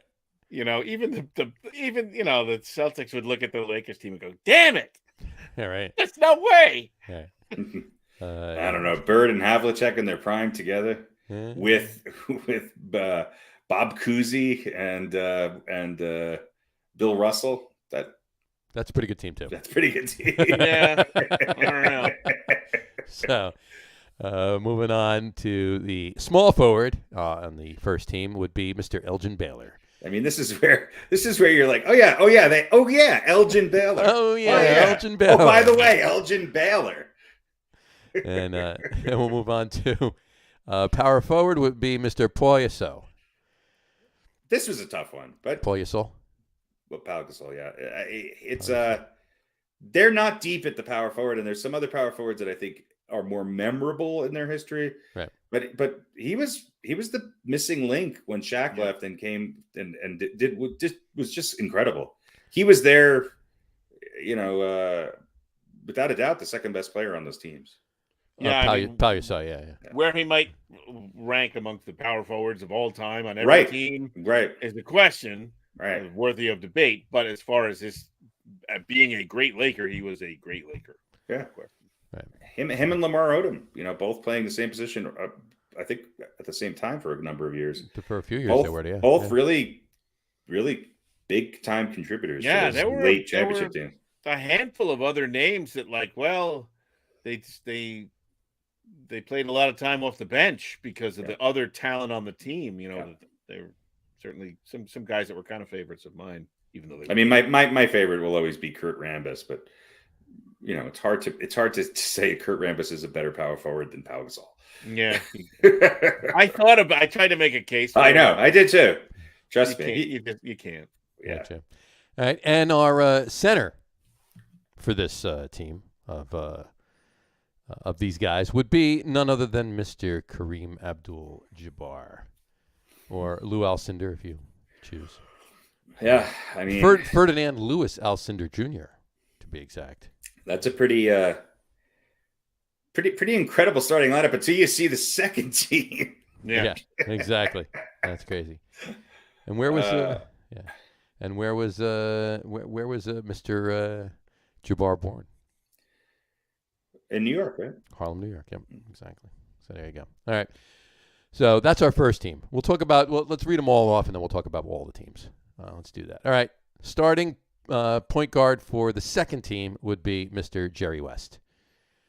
And we're going to talk about that. We'll talk about how we voted too when we after we finish reading them off too. But the big point guard shooting guard debate. Exactly. But yeah, point guard for the second team, Jerry West. Shooting guard for the second team, Gail Goodrich. Then we're going to move on to the small forward would be James Worthy. Just second just team. James Worthy. Second team. James Worthy and Elgin Baylor. Jeez. Then we got our power forward is Mr. Vern Mickelson. Yeah, name most people don't know, but man, he was good. He was kind of the prototypical first power forward. He was, yeah. He won a couple championships with obviously the Minnesota Lakers, but this was, and he played next to George Mikan. I mean, think about that front line.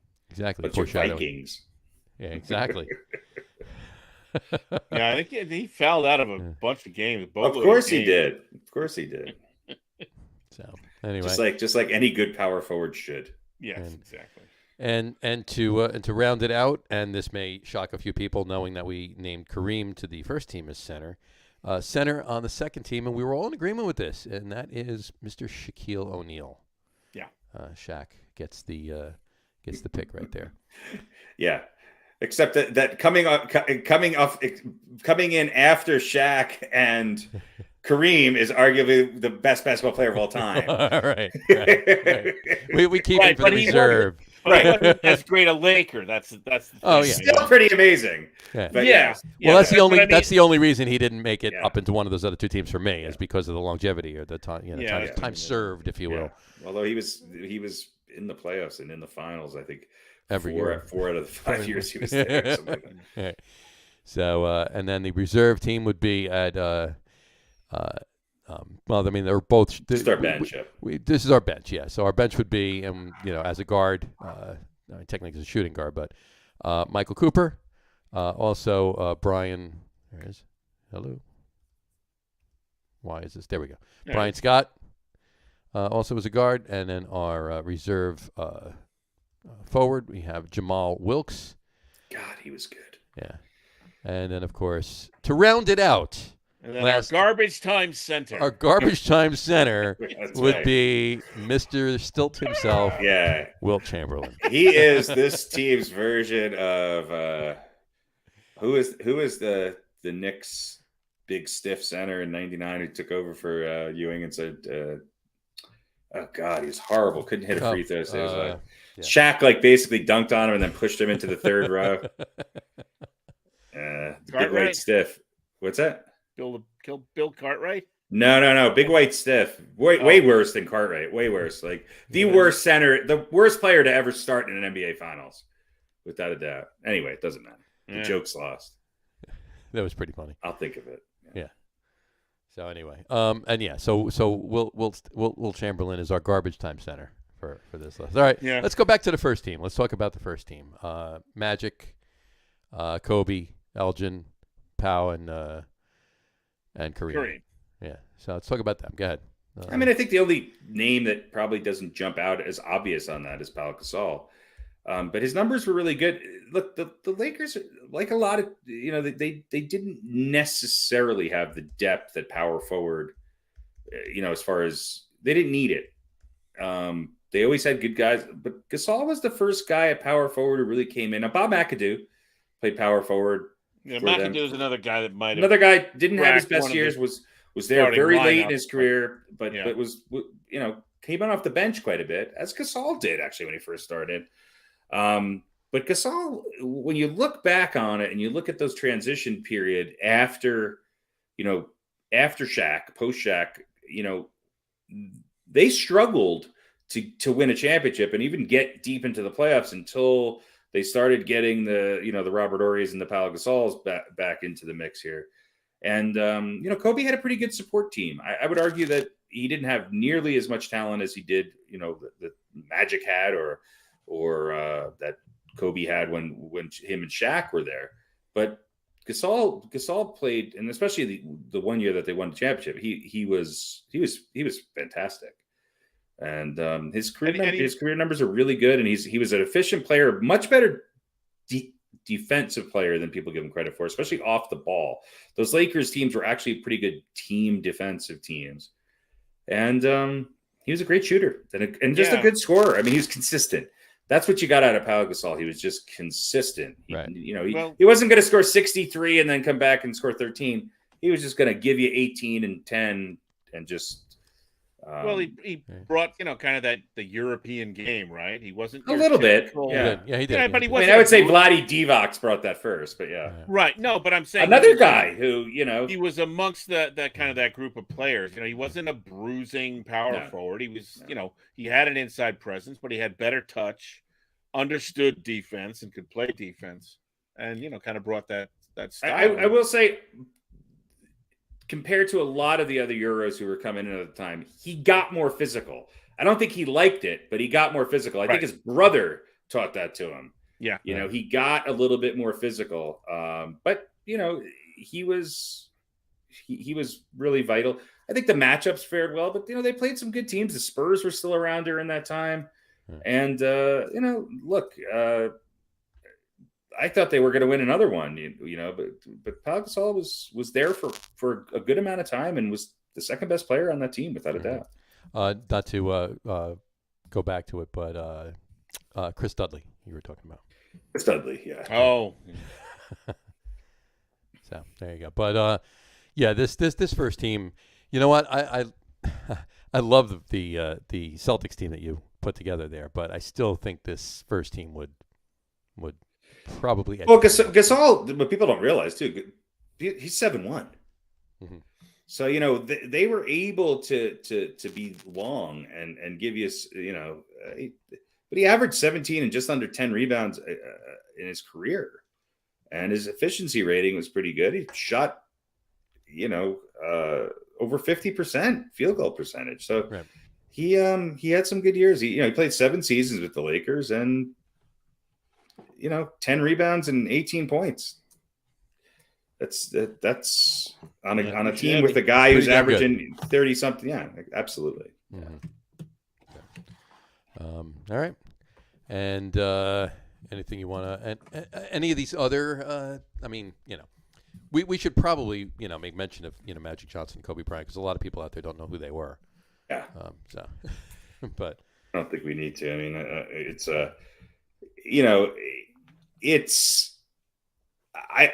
I don't think there's going to be, I don't think you're going to have any team. Look, I think the Knicks starting 5 would give this team a run for its money, but as soon as you get to the bench, it's just game over.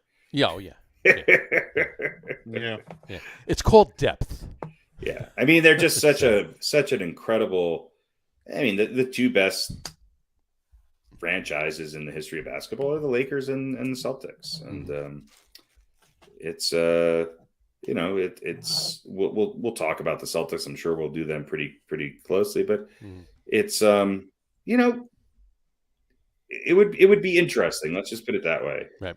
When you got people like Dave Cowens and Kevin McHale, you got Robert Parrish and Bill Russell. They were just a different type of team. I mean, obviously, Larry Bird's right up there with some of the with some of the greats here. It's just yeah, I think you're right. I mean, we'll talk about it more when we get there, but I just can't imagine another team having the players at this Lakers team, and then add Anthony Davis and LeBron James if they stick around for a little while. Right.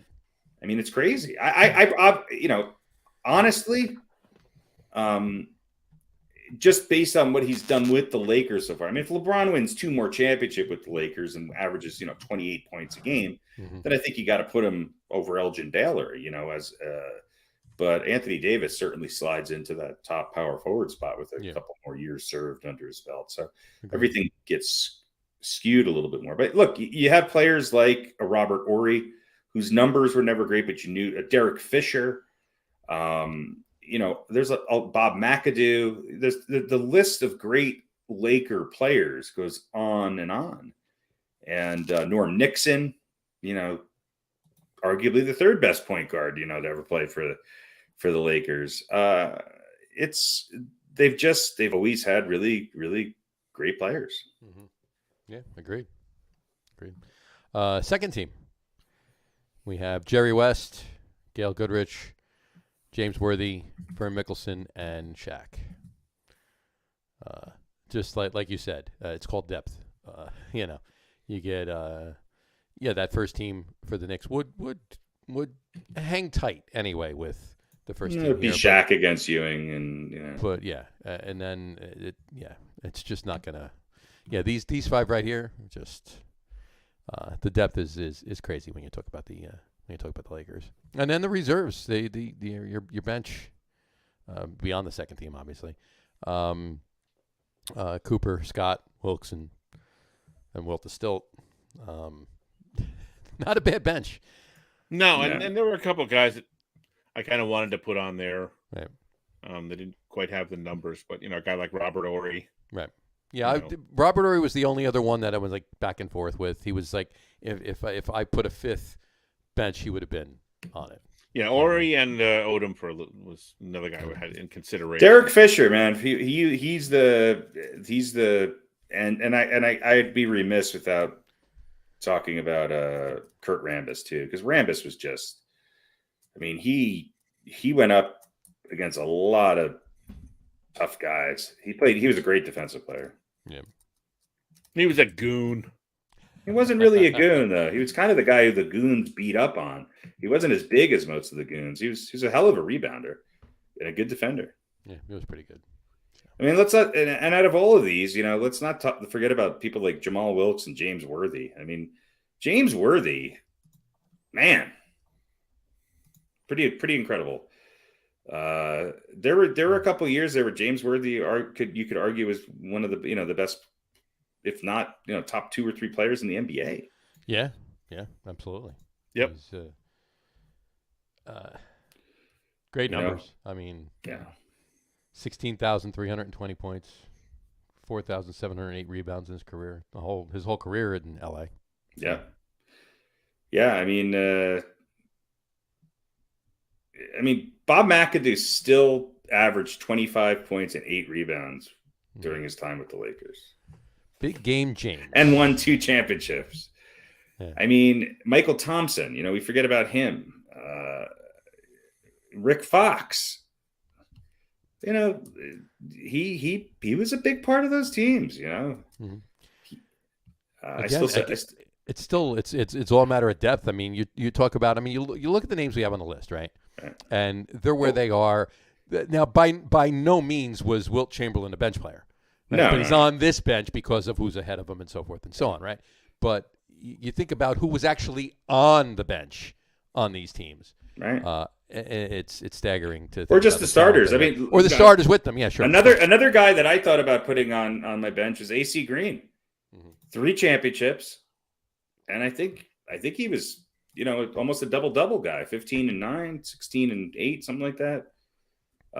It's here's the other thing with guys like Byron Scott and especially Michael Cooper, great defensive players. They were all really guys who played both ends of the court. People talk about Kobe Bryant. Kobe Bryant, how many all defensive teams was he on? This is just a spectacular organization. It's just, it really is. And I think there's people, including Jerry West and Magic Johnson and Shaquille. I think even Shaq says Kobe's the best Laker of all time. Yeah. I've heard Shaq say that. So. If Magic, if Magic's going to say that, no, I'm not sure Kareem would say that. And I might have an argument for Kareem, but who cares? I mean, when your argument is between Kobe Bryant, Jerry West, Shaquille O'Neal, and Magic Johnson. Oh, by the way, Jerry West didn't even make our starting team. Yeah, I mean, it's pretty spectacular. Yeah, it is. So, great list. This is a good list tonight. I enjoyed this one. Yeah, this was good. Pretty good. Definitely good. Yeah. There you go. All right. Well, that in doing so, that brings us to this week's Old Balls. Old Balls. Harry, why don't you tell us who this week's Old Balls is? This week's recipient of Old Balls is none other than maybe one of the best centers of all time who couldn't even make it into the on the bench of this Lakers team. Right. otherwise known as Mr. Basketball, Mr. George Mikan, who was, one of the first big men, to really ever dominate the league. Played for the Minnesota Lakers, who eventually became the Los Angeles Lakers. Had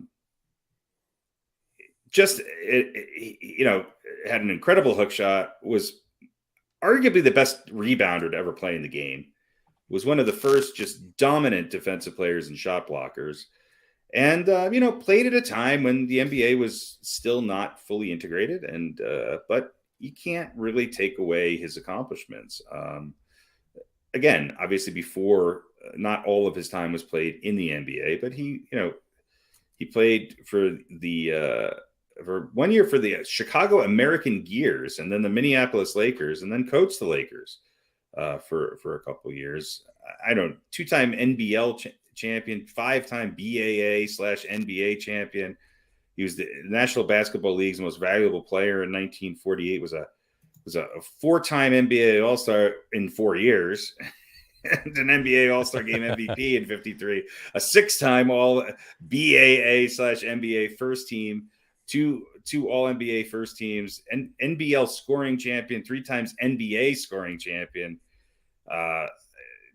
And look, 25th anniversary team, 35th anniversary team, 50th anniversary team, and 75th anniversary team. And I think when you talk about some of the long history of professional basketball, over 11,000, almost 12,000 points in the NBL, BAA, and NBA, and almost 11,000 points in the BAA and the NBA. And he averaged 13.4 rebounds per game, and almost 3 assists a game. This is center. So, again, this is how good this Lakers team is, that somebody like George Mikan, who probably, I think didn't he make our top 10 centers of all time? He did. So, yeah. Did not make it into the top 14 Lakers. Now, again, it's a lot of this is subjective, and a lot of it has to do with how many centers there were already there. But it takes nothing away than this isn't Mikan. Yeah, these lists aren't top 14 Lakers of all time. These lists are top teams, first team, second team benches by position.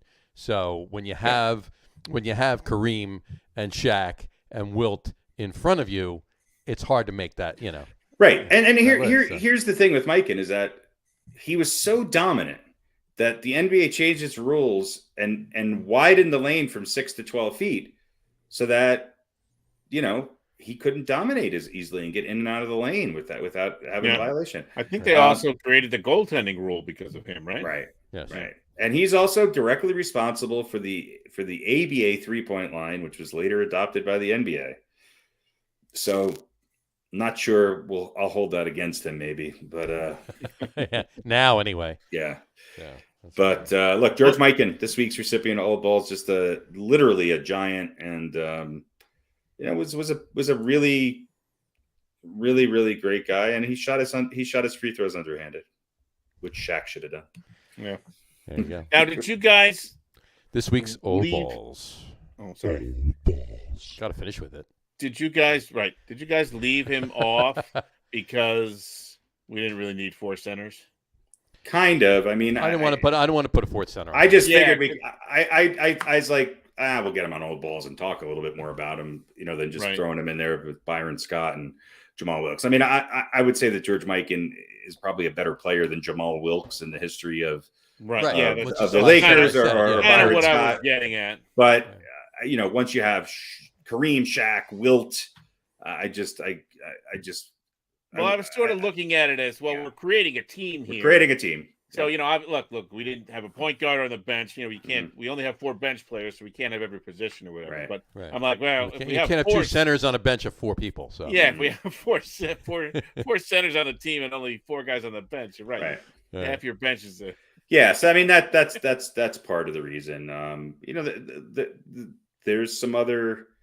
There was like AC Green was really a hard choice for me to not have him on there, but I just thought Michael Cooper and Jamal Wilkes had a little bit of a bigger impact, and I think they get forgotten a little bit in that Showtime Lakers but all those guys, they're all great. Just pretty darn incredible. Right. Look, the Lakers are just one of those teams. I mean, since I've been a conscious viewer of sports, it's been very, very few years where the Lakers have not been an incredibly relevant team. You go from the Magic Kareem days, through the long battle with the Celtics, and then it wasn't too long after that you had some Shaq and Kobe going on, and then Kobe and Powell and Meta World Peace and all the nonsense there, and everything else. And I mean, there was a little bit of a downtime. Obviously, signing LeBron and signing Anthony Davis made them relevant again. But the Lakers have been a pretty successful organization. I would say so. In the fact that there's very, very few years in the last 50, 60 years that they have not been one of the most relevant sports franchises in all of professional sports. Well, they sort of have it all, right? I mean, it's LA, right? And so you have great weather and stars and all that. And certainly as players have gotten more and more into certainly there's the guys who make the most money from playing basketball make generally speaking, way more money from endorsements than they actually make from playing basketball. Oh yeah, right. And that goes for any sport, really. But. Right. If they have any, so that's kind of the capital of that, right? Whether they're getting into commercials or they want to be actors or whatever. Right. So LA has all of that stuff, that allure, and then of course you have the history of the team and a storied franchise. So it really, why would you not want to go there if you had the opportunity? And they have something that not a lot of other sports franchises have. They have a continuation. Jerry West was not only an important player, but he was important in being able to get other players to come to the Lakers. Then he goes into the front office of the Lakers and is responsible for a lot of their success there. You start to see people like Magic Johnson having a say in trying to lure some of the big name free agents into Los Angeles. So there's a continuation there that you don't get with a lot of other teams. Right. And look, there's two names that we didn't talk about, and that's Pat Riley and Phil Jackson. Who they both had a lot of talent around them. In Riley's case, he came to the Knicks with a lot less talent, and let's face it, he did a pretty decent job with that Knicks team to get them to where they were. Had he had a Norm Nixon or a Byron Scott or a Bob McAdoo to round out things, it might have been a different story. And then Phil Jackson, again, was the quintessential coach for his time, and maybe the ultimate coach of a team that's full of high profile players in a whole high profile city. He's kind of hands off, had his philosophy, let his assistants do a lot of the sort of X's and O's, and was really more about trying to keep players happy playing together. Yep. And that has a lot to do with the success of this franchise. Which apparently was really difficult with Kobe and Shaq. Yeah. But he did it. It's like the Beatles, they can only be together for so long. I think it's like that with anybody. And then they look back on it and go, yeah, my best work was when I was with that asshole. And Kobe did win without Shaq, but there were a couple lean years there, and Shaq had to go and kind of be a third fiddle on some teams. He didn't necessarily. In the history of the NBA, the lone big man has always had a hard time winning a championship by himself. I mean, even Wilt Chamberlain wasn't able to do it. If you look at a long line of NBA centers, other than Hakeem Olajuwon, I'm not really quite sure there's anybody who just won it by themselves. Right. There's a long list, great list. And look, Kareem had Oscar Robertson, and then he had Magic and James Worthy and Byron Scott and Norm Nixon, and the list goes on and on and on. Sure. And look, Kareem, especially early on, Kareem was even in the last championship he played on, he was still the ball went through Kareem, which is why I think he's the greatest Laker of all time, especially think about the longevity that he had. Yeah. Sure. But they're whether you like them or not, that you can't argue. I think they're the best basketball franchise of all time. Yeah. Has there been since Boston won more championships? I think the Celtics still have more championships. Celtics still have more championships, but not by far. No. And that was with a run of 10. Right. Yeah. The Lakers never had a run of 10. No. Three times. But and it must be the fourth quarter because the Knicks are now down by 10. Yeah. Yeah, I was going to mention that. I was just looking. Now I think we last mentioned the score was right before half, right? Yeah, it was the Knicks were up by 6 or 7. Knicks were up by 7 points. Yeah. And Randall had 16 points, I think, at that point. He has 21 now. So 28. Actually, the Lakers and Celtics. Randall has 21. Yeah. Lakers and Celtics are tied. They both have 17 championships. Well, there we go. There you go. But the Knicks are. I thought there was one or two. I thought the Celtics were like still 1 or 2 above them, but yeah. I'm looking at something. I mean, I can't. Most NBA championships won by a franchise. Knicks were outscored 38-19 in the third quarter.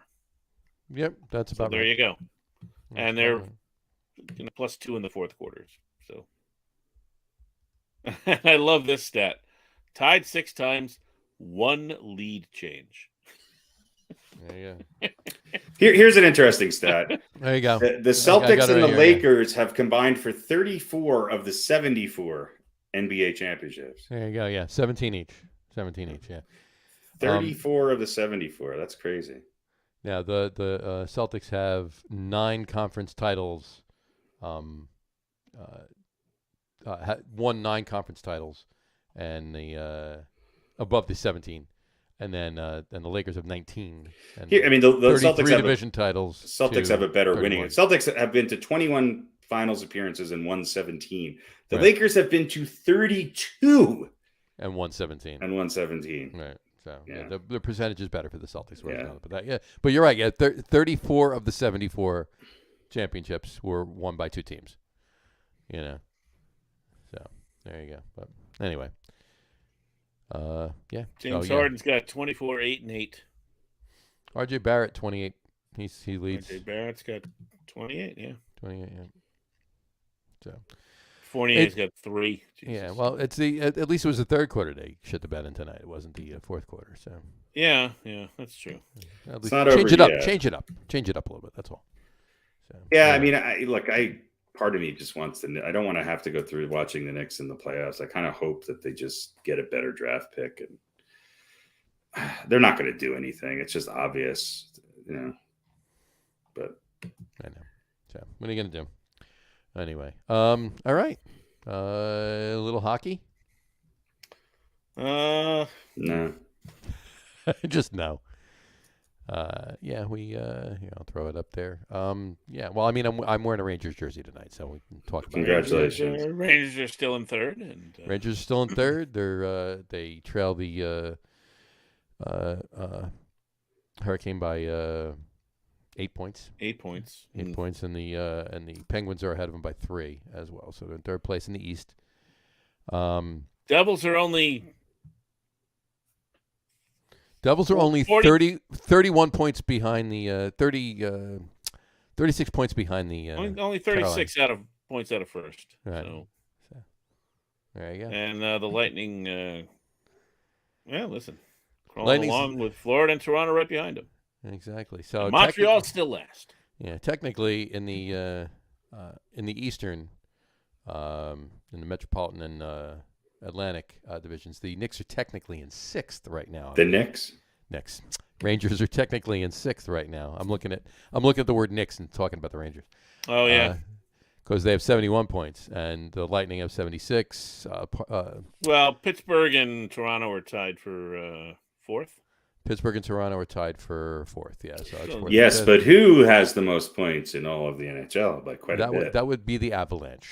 Yeah. That would be the Avalanche with 84 points. Coming down. How many times has the regular season points leader gone on to win the title?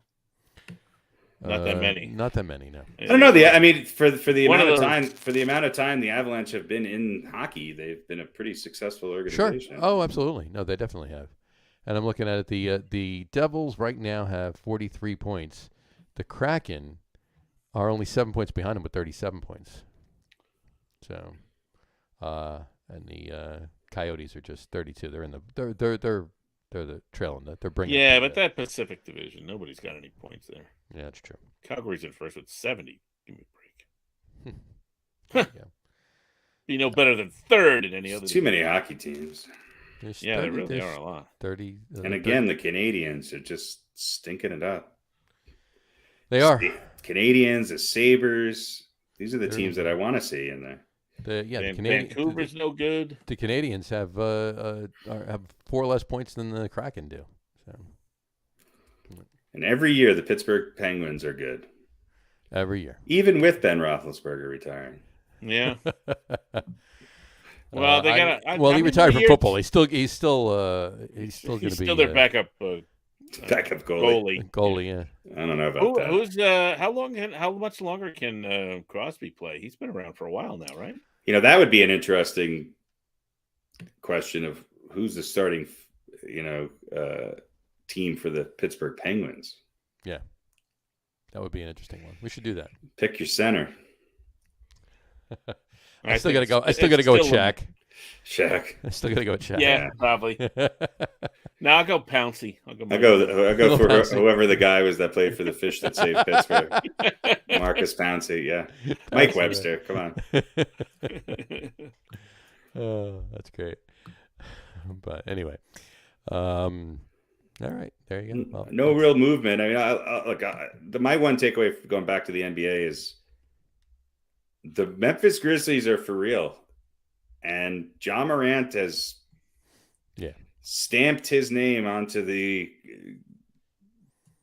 voting card for the MVP. Exactly. So, on that note, too, by the way, I'm wearing a Rangers jersey, and we've been doing basketball. Yes, you all found me out. I do not own a Lakers jersey, which is why I did not. Let me ask you a question, though. If you were to get a Lakers jersey, current or classic, who would you get? I mean, Kareem. Really? Okay. Yeah. If I had my pick, not Alex Caruso. I'd get Rambis. Rambis? Would you? No, I'd go with Kareem. I'd get a Abdul-Jabbar on the back of it. I'd definitely get. If I have my choice, sometimes I don't. Depends on where I'm buying the jersey. Sometimes if there's believe me, I could throw a rock and hit any one of like 9,000 available Kobe jerseys within 5 miles of here. You think Kobe's the best-selling Lakers jersey of all time? At the moment, it is. I don't know if it's all time, but at the moment, it's. I don't know if it's the best-selling. It's definitely the most available right now. There are one place I buy jerseys from. Not only has about 70 different styles of Kobe, not just Lakers jerseys, Kobe jerseys, but they also have Rams jerseys with Bryant on the back. They have Dodgers jerseys with Bryant on the back. And I haven't seen a Kings jersey with Bryant on the back, but they have football and baseball jerseys with Kobe Bryant on the back too. So, I mean, obviously that's all paying homage, and so forth and so on. But, sure. But yeah, there's a lot of them out there. But yeah, if I had my pick, if I was going to go buy a Lakers jersey and I had my pick of whoever I wanted it to be, I'd get a Kareem jersey. Kobe Bryant is the number 2 selling jersey of all time in all of the NBA. And number LeBron 1. James is number 3. Magic Johnson is number 4. So it's Jordan. Shaq is. So not only do they have arguably 3 of the top 3 Lakers in the top 4 Lakers, 3 Lakers in the top selling jerseys. Top 10 selling jerseys of all time. There you go. Where's Bird? Actually, they have 4. So Kareem is number 10.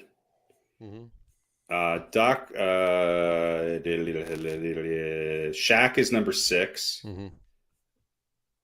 Magic is number 4, and Kobe's number 2. There you go. Larry Bird is number 5. Gotcha. I'm assuming Jordan's 1. Yes, Jordan's number 1.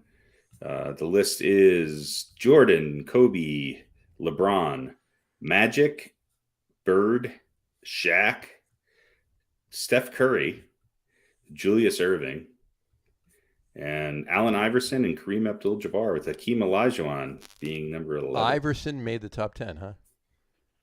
Iverson was. Oh yeah, no, I know, but I wouldn't. I would have thought he would be in the teens.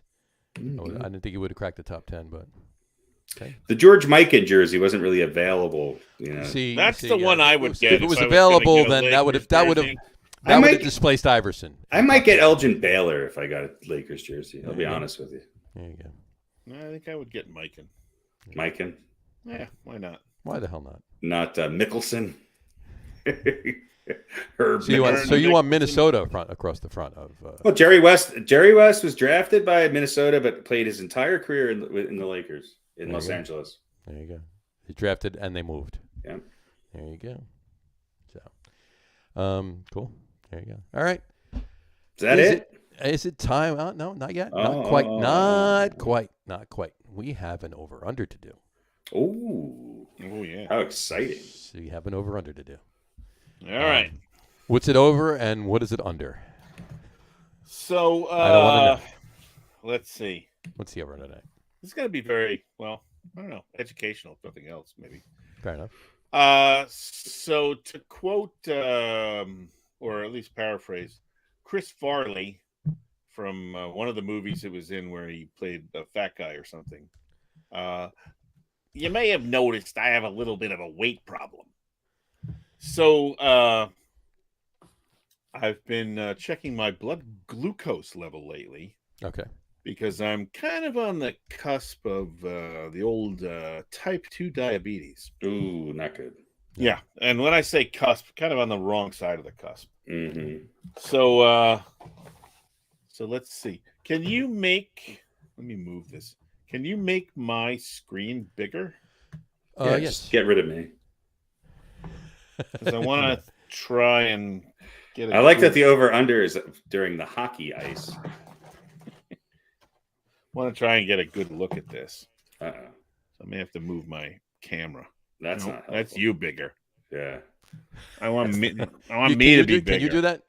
Can we? I have a request. Can we make all of us smaller, or can we put up pictures of like Bradley? There we go. There you go. All right. Oh, you got to take a little test? Yeah. All right. All right. Good view. Are those your nipple clamps? That was my backup. All right. So we got the monitor here. Right. We got the torture device here. Mm-hmm. Got my a little test strips. Oh, hold on one Okay.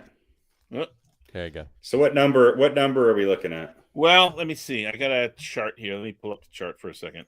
Not that you guys will see it. Have you guys tested yourself? Have you tested yourself recently within the last couple of days? Oh yeah, I test myself a couple times every day. And how big of a variant do you get? Well, it depends on what I eat. Sure. And when I've eaten, if it's fasting or if it's you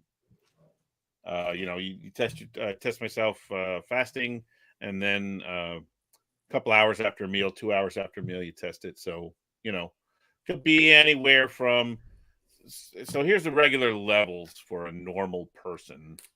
Well, here's for fast. This is for a type 2 diabetic.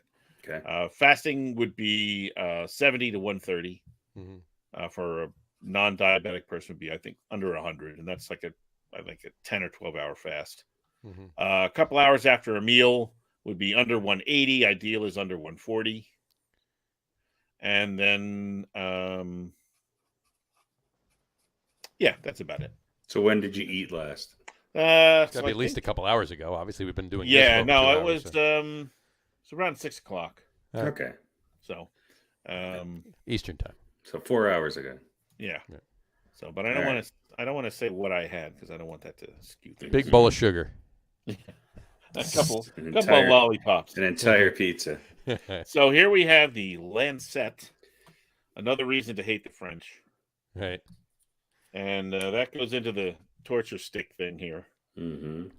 Gotcha. Snaps in. There's a little spring in there, and that's the button you press. And then we take off the top. Right. Take off the round thing. Lovely. Throw that away. Throw it away. Put the top back on here. Mm-hmm. You have a depth gauge here. It goes from 5 to 1. That's how much the thing sticks. I just go 5 because you want to get some good blood. Then we have our test strips. So we put a disclaimer on this this part of the No podcast. one here is a doctor. So you have this part here that goes into the machine. Right. And then you have this little part here at the other end, which sucks up the blood. It's really cool. I'm hoping we can get a good shot of this. I'm getting a little queasy. So we put the thing in, and it blinks, so it's ready to go. Right. I thought that little red. Obviously, that was from the camera, but I thought that little red thing, and there was like something was dancing on the screen. No, it's a blood drop. It's blinking. It's like, feed me blood. Feed me blood. So. Gotcha. So just pick a finger, press the little thing on it like so, and then you press the button. Right. And it stabs me. There you go. I get a little drop of blood. You can see where I tested myself before. So now I'm just going to rub my finger a little bit. Right. You just need a little bit more. And now you just have to touch this part. You don't even really have to touch it. You just sort of put it near the blood. Right. See if I can get a good shot of this. There you go. And it kind of sucks it up. And There then you it go. counts down from 5 to 1. And then goes boop, boop, boop. There we go. 118. Yeah. Of course, I should have given you the number before we did that. But I was so enthralled with with watching the camera and trying to do it again. Maybe it'll be different this time. All right. So I think it's going to be under 120. You know what? Here's what we're going to do. Will it be the over-under is 118.5. Gotcha. Well, you know what? Why don't you just make it 118? Will it be over or under? I see what you're saying. 118 and a half. Yeah, Just wait if it's 118 again. I'm going under. All right. So he says it's going to be under. I'm going over. He's going over. Okay. This is the strangest podcast ever. All right. So let's. I thought when he first did it, I thought he was going to actually how many Lancettes are in the bag. I thought I was going to pick a number, but I got so involved in watching the camera to try and get a good thing. All right. So we'll do it a little different finger today. Do it. That's not a finger. That's the finger I stuck under a lawnmower when I was in 7th grade. Yeah, so it's dead. So it's kind of So we stab. We got a little blood. There you go. We'll pump it up a little bit. Barely so touch it too. Under and over. Who said under? Harry said under. Yeah, I said over. Oh, need a little bit more. Don't rig it. 4, 3, 2, 1. Boop, boop, boop. 124. Whoa. I win. Damn. All right. Why do you think it went over this time? Because it's not 100% accurate. Yeah. You hit a 3-pointer in between the pricks. Maybe. So, I don't know. When he before the show, when he said he was gonna showing us a prick for the over-under. I hope you don't mind if I get my camera closer so I could show you my little prick. Should we do it one more time? No. No. Best of 3. Best of 3. There you go. So I would have probably picked 120. Yeah. Gotcha. But I forgot to pick. We got one. To pick the number, but we got one over and one under. Right. So let's break the ice. Do one more. How many Lancettes? And I'm gonna go. All right. So it's 120, right, or 119. It's gonna run out of blood. 120.5. No, 120. No, because it's either over or under. So if it's got to be 121 or 119 or right, I guess right. Tie goes. Well, it was 120. It was 124 and 119. 118. 118. So 6. That was the 121 would be the middle of that. 121 and a half. Yeah. All right. So 121 and a half. Mm-hmm. I won't show you the process, but I'll show you the results. That'll work. I'm going over this time. He's going over. I'm going under. Okay. I'm going under. He's going on. 121 and a half. 121 and a half. All right. Stab. Bleed. Vampire gadget suck. 5, 4, 3, 2, 1. Boop, boop, boop. Whoa! 38. Oh. Fuck me. Jesus Pete, don't do it again. So I think he must have farted before the first one. There you go. I don't know. That's weird. So there we go. So it's somewhere. So now, did you do that? Which finger did you do it on that time? That was the index finger. That was the index finger. Which one did you do it the first time? Ring finger. Ring finger. Okay. So keep every in mind, finger closer to your thumb. So if you do it on your thumb right now, it's going to be like 260. Well, now I'm curious about that. Oh, he's going to do it a fourth time. Yeah, one more It's time. like, it's what I was going to say. How did you run out of these lancets this quick? What the hell are you doing? No way, man. These things come like 600 in a package. There you go. That's why you didn't do it, because you've been sitting there counting them all night.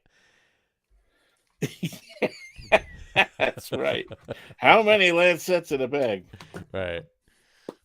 All right, let's do one more. So should I do the thumb this time? Do the thumb. You got to do the thumb. See if it holds true, because it's gotten higher each time. So you got to do the. It's going to be over or under 134. I think it's going to be over 138. Obviously, it's going to be over. Yeah.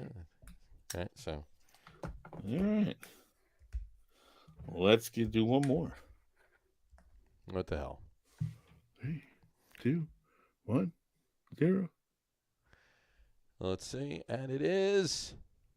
Whoa! 127. So we have scintillating television. Next week, I don't even need to be here. You guys can just do this. We'll just do this for 2.5 hours. Way more interesting than the top 10 Seattle Supersonics of all time. I think we should do the Seattle Supersonics of all time. So maybe we've discovered that these little meters are wildly inaccurate. Well, I mean, it's all within like 16 it's all within 50-60%. It's actually within 20 points. It's all about ball bearings these days. So 118 versus 138. What was the other one? 127 and 124. It was 118, 124, 137, and then 127. All right. So there you go. Well, so they're all below 140. Which they're all below 140, and there you go. I'd only eaten 2 hours ago. That was so a little high for where I should be, but not too terrible, I guess. There you go. All right. Well, I'm kind of new to this diabetes thing. There you go. Well, hopefully it doesn't get any worse, and you keep it in check, and you keep it where it is, and we're good to go. Stop drinking, eating sugar, basically. Stop drinking sugar. Stop drinking. Well, go with the. Well, drinking is kind of drinking sugar. This is true. Depends on what you're drinking. Especially beer. It's water. Yeah, that's just it. Alcohol. No alcohol. I drink the zero sugar soda, which I don't really have. I buy one when I go shopping, so once a week I have. They have this stuff called water, which is pretty healthy. I have water right here. There you go. A lot of that. I finished my beer and I was just drinking one of these. So. There you go. And no sugar in my coffee anymore. No sugar, calorie free, 100% natural. There you go. So that was good. Yeah. Terrible. Coffee refreshingly natural, it says. Coffee is horrible without sugar and milk. I've been drinking my coffee black since No, black coffee's good. 18. Good to go, yeah. Come on. Disgusting. All right. Well, anyway, listen. Right. Next week I'll think of the even more disgusting topic. Next week will be your rectal temperature. No, next week I'll. Actually, yeah. No, that'll be in 2 weeks. 2 weeks. Yeah. Next week, I'm going to chug one of these right at the beginning of the show, and at the end of the show, we'll measure my urine output. All right. It's been good being with you guys. Signing off on my final show. Gotta love it. Oh, we got so many show opens from tonight. That's this is great. And one closer. And one really good closer. There you go. Oh, the StreamYard bat phone is ringing. You guys are done. Yeah. No pun intended with StreamYard. StreamYard. We're good. Hey, if you want to see a StreamYard, that's right. You tune in next week. That's actually not. It's how far you can piss. So we're gonna have a yardstick out. We're gonna have like a 10-yard line and a 5-yard line and a 3-yard line, and see how far you can go. For distance, we're going for this. Yeah. So the more you drink, the more power you got behind it. So there you go. Yeah. There you go. Just I would drink say throughout it's a direct correlation. The longer you piss, the higher your diabetes meter. Actually, what I want to do is I want him to drink about 3 gallons of water at the very beginning of the show, and then see how long we can keep him on camera without having to get up to go to the bathroom. That's what I want to see. He's got so much shit in that room that he could probably piss under the table without any of us knowing. I may have a tube attached to my schlong right now. You don't know. It's for other reasons, but that's part of his that's part of his secret OnlyFans cam. Right. That we can't see, but right. You can for only $9.95. You can if you're a subscriber to. Depending on what you want to pay, it depends. Right. Decides what comes out the other end. There you go. All right. All right. I think that's a good note to wrap up the show on tonight. What do you think? Mm-hmm. Yep. Oh, it's not over? We're still on the air? We're still on the air, yeah. Anyway, all right. On that interesting note, we'll wrap the show up for today. We want to thank everybody for watching. And for those of you just listening to the audio podcast, I'm terribly sorry. Good for you. You're missing the show, folks. No, you're the smart ones. Absolutely. You should know, but should ever watch this. Exactly. Anyway, thanks for listening. Don't forget to visit our website, www.getonwithitpodcast.com. That's getonwithitpodcast.com. And please remember, like us and follow us on all of our social media, Facebook, Twitter, and Instagram. Just search for the Get On With It podcast. And, of course, all of the shows are available on YouTube as well on the Logger Room channel. Remember, we go live with the video podcast on both Facebook and YouTube every Wednesday night around 7:30 Eastern Time. And for those of you who just want to listen to the audio podcast, you can do so on Apple Podcasts, Spotify, TuneIn, Stitcher, Google Podcasts, Amazon Music Podcasts, and iHeartRadio as well. And if you haven't done so already, please subscribe to one or more of those feeds and you'll never miss a show. Again, thanks for following along with us. Have a great rest of your week. Have a wonderful weekend. Keep your fingers crossed that the Players Association and Major League Baseball sign an agreement soon. But either way, but don't hold your breath, yes. And we look forward to entertaining you next week as well. So have a great weekend, and we'll talk to you soon. Take care, hosts. Cheers. Bye, everybody.